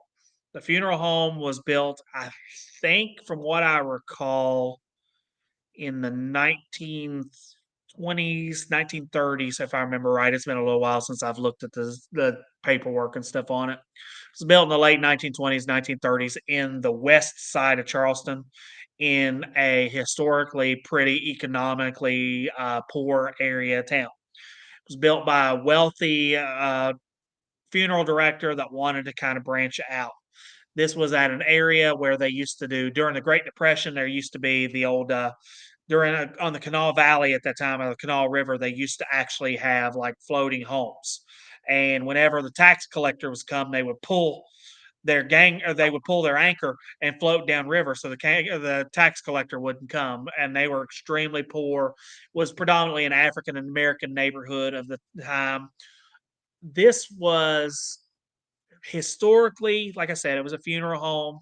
They actually had at one point as well, they had some apartments upstairs, but we think from what we were looking at in the historical record, what the apartments were for was for like the funeral directors and stuff like that. If they weren't able to go home late at night or something like that, they had a spare area to kind of rest in. Well, we went to this investigation pretty blind, actually, because we didn't really know a whole lot about it. So we started looking at like the old Sanborn fire maps and stuff like that through the Library of Congress, trying to get an idea of what we were kind of contending with. And at one point, there was actually a home on this location. When it was leveled, when they started building a lot of new structures over in this area of town, they leveled it, and then later on they built this funeral home. One of the stories with the funeral home is that I guess during the 50s, when we were going through the newspapers, the Charleston Gazette and the Herald Dispatch and so on, during the 50s and the 60s, there was a plight of children winding up dead in the area. Some with causes, some with unknown causes. And one of the stories was that there was a little girl that they called Baby Grace, who, from the way I was told the story, and here's the question: whether or not I can substantiate this, I cannot. I cannot find anything in the historical record to substantiate this story. But the story is that during the 50s, one morning when the funeral director and some of the other folks were coming in, they found a child's corpse laying on the front steps. They brought it home in. They were trying to figure out who it belonged to, or like if there were parents or anything like that. They were unable to find anything. They ended up going ahead, and I guess because of state requirements and stuff like that, even though there was nobody that was attached to that child, they went ahead and did a embalming and such like that, and took care of like the child. And they put the child in a small coffin. And this child, from the story we were told, was in the basement of this funeral home for 40 years. what? 40 years on the top of a shelf.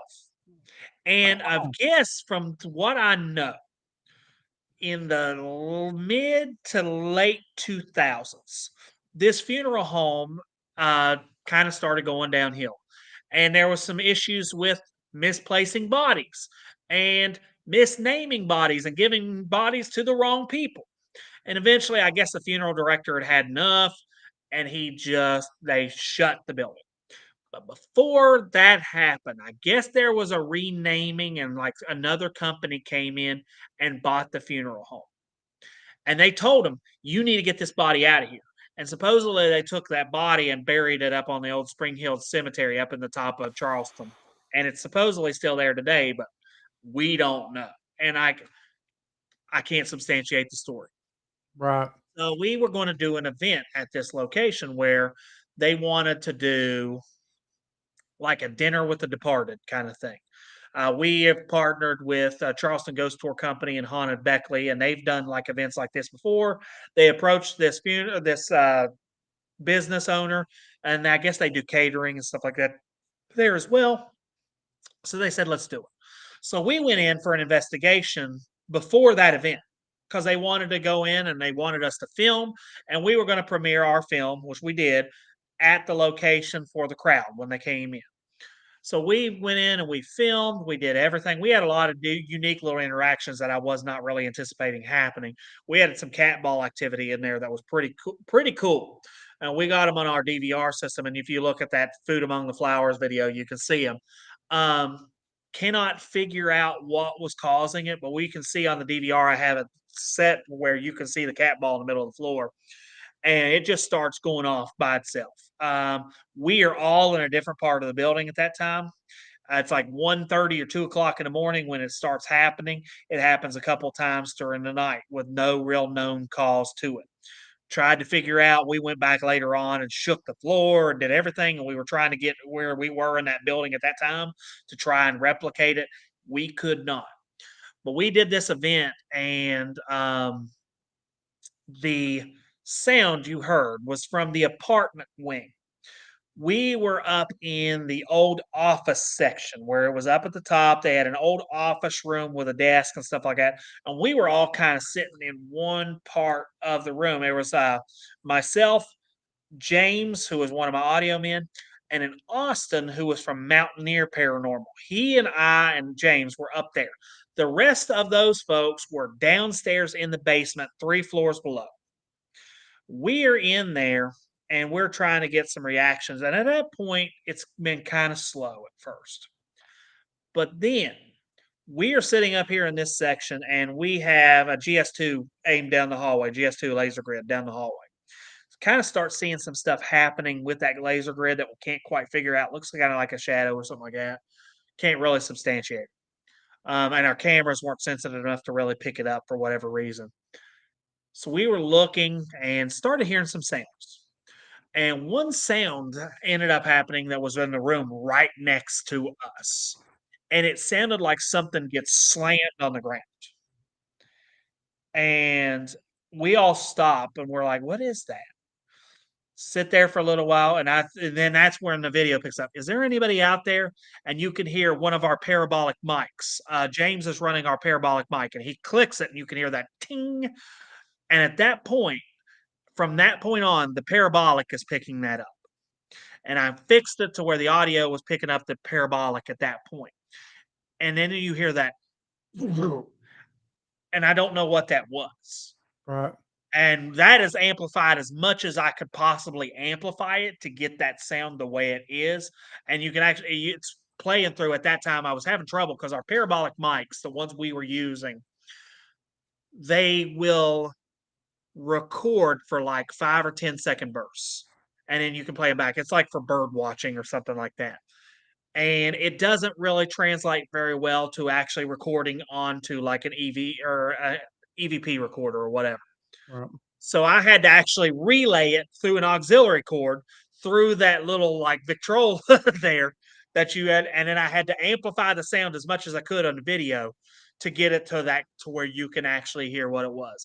Don't know what that was, but that was at Food Among the Flowers in Charleston. That's pretty cool. I'll definitely have to watch that video. Hey, Mhm. you got some nice videos on there Yeah. locked in. Those are good. I've been so busy this last week. I'm hoping my weeks won't be so busy too much here coming up. I'm kind of in a non-busy state at this point. I'm kind of I've got a summer off from my PhD classes, so I'm able to like kind of tinker around a little bit more. I won't be able to do that here in about a month and a half. But for now, because I'm getting ready to start my dissertation. Ooh, But this next month and a half, I'm going to enjoy as much as I can getting kind of stuff like this produced. Because after that, it's going to be pretty difficult to get any kind of free time whatsoever. that's terrible. But getting that dissertation in and getting that PhD, that it'll be worth all the work once you get it. I hope so. It sure as hell has to be. It's been a lot. It's been a lot so far. So we'll see Right, how it goes. right. Heck yeah. Well, Brian, I think we're going to end it here. We've taken up a lot of your time, and heck, I think we took up 5 minutes that we weren't even there. Yeah, The show yeah. I was was just yours for like improvising at that point. 5 minutes, at least 5 minutes. I It had to know, be 5, yeah. maybe even longer. So sit there and be like, "Woo!" No. I was improvising. I did the best I could. I don't know if I did very well, but I did it. Hey, we've always found out that as long as we keep talking, it usually ends up all right. Yeah, You I know, got you. Jason has if I get quiet, he plays those for me. Oh, okay. He gives me the crickets, so he doesn't let me stop Okay. talking. So, thank you, Brian, and tell everybody one more time where they can find you, your website, your Facebook groups, Mhm. your all that good fun stuff. Because I think we even have it, don't we? What? Mm-hmm. His information. I know we do. Somewhere. Because that's where I was emailing you from. Mhm. So you can find us Facebook. It's easy enough. Spectral Research and Investigations, Huntington WV. If you search for it, comes up immediately. You'll notice our little logo. We have Instagram under the same name. I think it's Spectral Research Investigations, Huntington WV, although I don't use it a whole lot. I find it's kind of hard to use, and there's a lot of like crazy stuff that goes on there. TikTok, I've got Brian Clary 81, which is mine, the haunted historian. I do a lot of updates and a lot of cool little things on there for that, for anybody that uses TikTok. We also have an SRI Huntington WV one, I believe. I think it's SRI Hunt WV. You can find it on there. YouTube, Spectral Research Investigations, Huntington WV. You go on there, you'll see our logo, and you can see all of our locked in episodes on there that we've got, plus a lot of other little features and stuff. We are pretty new on that kind of realm. So we're Mhm. kind of learning a lot as we go. And we've like, from what I've observed, we've gotten better each time and kind of learning and adapting little tricks and stuff like that. So I'm interested to see the Ramsdale one. I think was very, very, very good. We did one for Deep End Antiques just a couple weeks ago. It was out. The next one that'll be coming out will be the Greg Kreitz Octagon House. I think it will be really cool. So check that one out. And then under like Global Ghost Hunt, you can find our investigation of this location, the Museum of Radio and Technology as That'd well, be cool. that we did here. So there's a lot of different ways to get a contact with us and chat with us and see what happens. Sherry says she's definitely going to watch it. Awesome. um, Also, I wanted to let everybody know that an hour of this episode will be playing next week on WDJY FM. That is in Atlanta, Georgia. Hmm. And I gave you the link, Brian, Hmm. that it'll be on next week. And we will post it. We usually always post at least, 2 or 3, 4 days before, and usually the night of, so Hmm. that way everybody can know and who it is that's going to be on. But definitely, this will be posted back up then. So, and that's a very big, they've got 500,000 listeners there. That's So awesome. yeah, yeah, it's crazy. And, so you'll definitely be Also, playing one there more thing, if you all wouldn't mind me plugging something. Oh yeah, absolutely. Um, I did it during your all's little break that y'all took, the little impromptu break that y'all took. We Here really at the needed to go Radio to the Museum bathroom. here in Huntington, we are going to be doing a paranormal convention. It's going to be called Eerie Echoes. It is a paranormal convention and vendors fair. It is solely for investigative teams, those in the paranormal field, and anybody interested whatsoever in all of this. This is a politics-free environment for all folks. There's a lot of issues you all know with like para unity and stuff like that going on right now. It's all politics and stuff like that. I've Yes. actually brought our group completely away from all that because I'm just tired of dealing with it.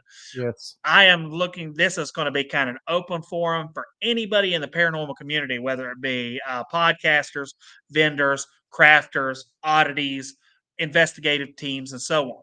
It's going to be November 18th here at the Museum of Radio and Technology. It's something we are doing collectively with this organization. There's going to be historical tours, ghost tours. There's going to be a ghost hunting class at the end of the day.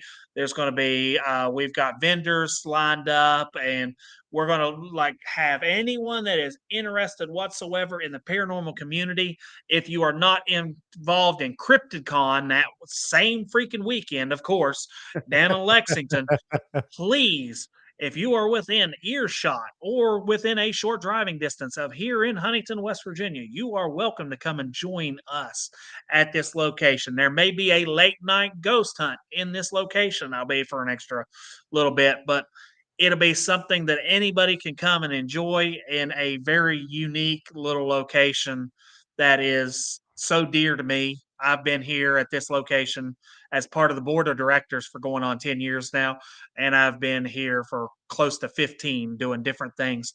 Sherry, you're more than welcome to come November 18th. Feel free if you are in the area, or if you guys are in the area, if you are not busy that weekend, we would love to have you or anybody else that is listening to come to Huntington to Eerie Echoes. We are looking forward to it. It is our first attempt at one of these, and it's the first attempt at one of these for this location. So it's going to be kind of interesting to see how it goes, but I think it'll go fine.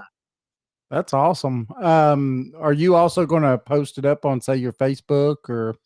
Yeah, you can see it on Facebook, our website. There's a commercial on YouTube that is for Eerie Echoes, and it says Eerie Echoes commercial. You can watch it. It's kind of a 2.5 minute little clip that we're going to be posting out over the next few months to kind of trying to drive in folks and such.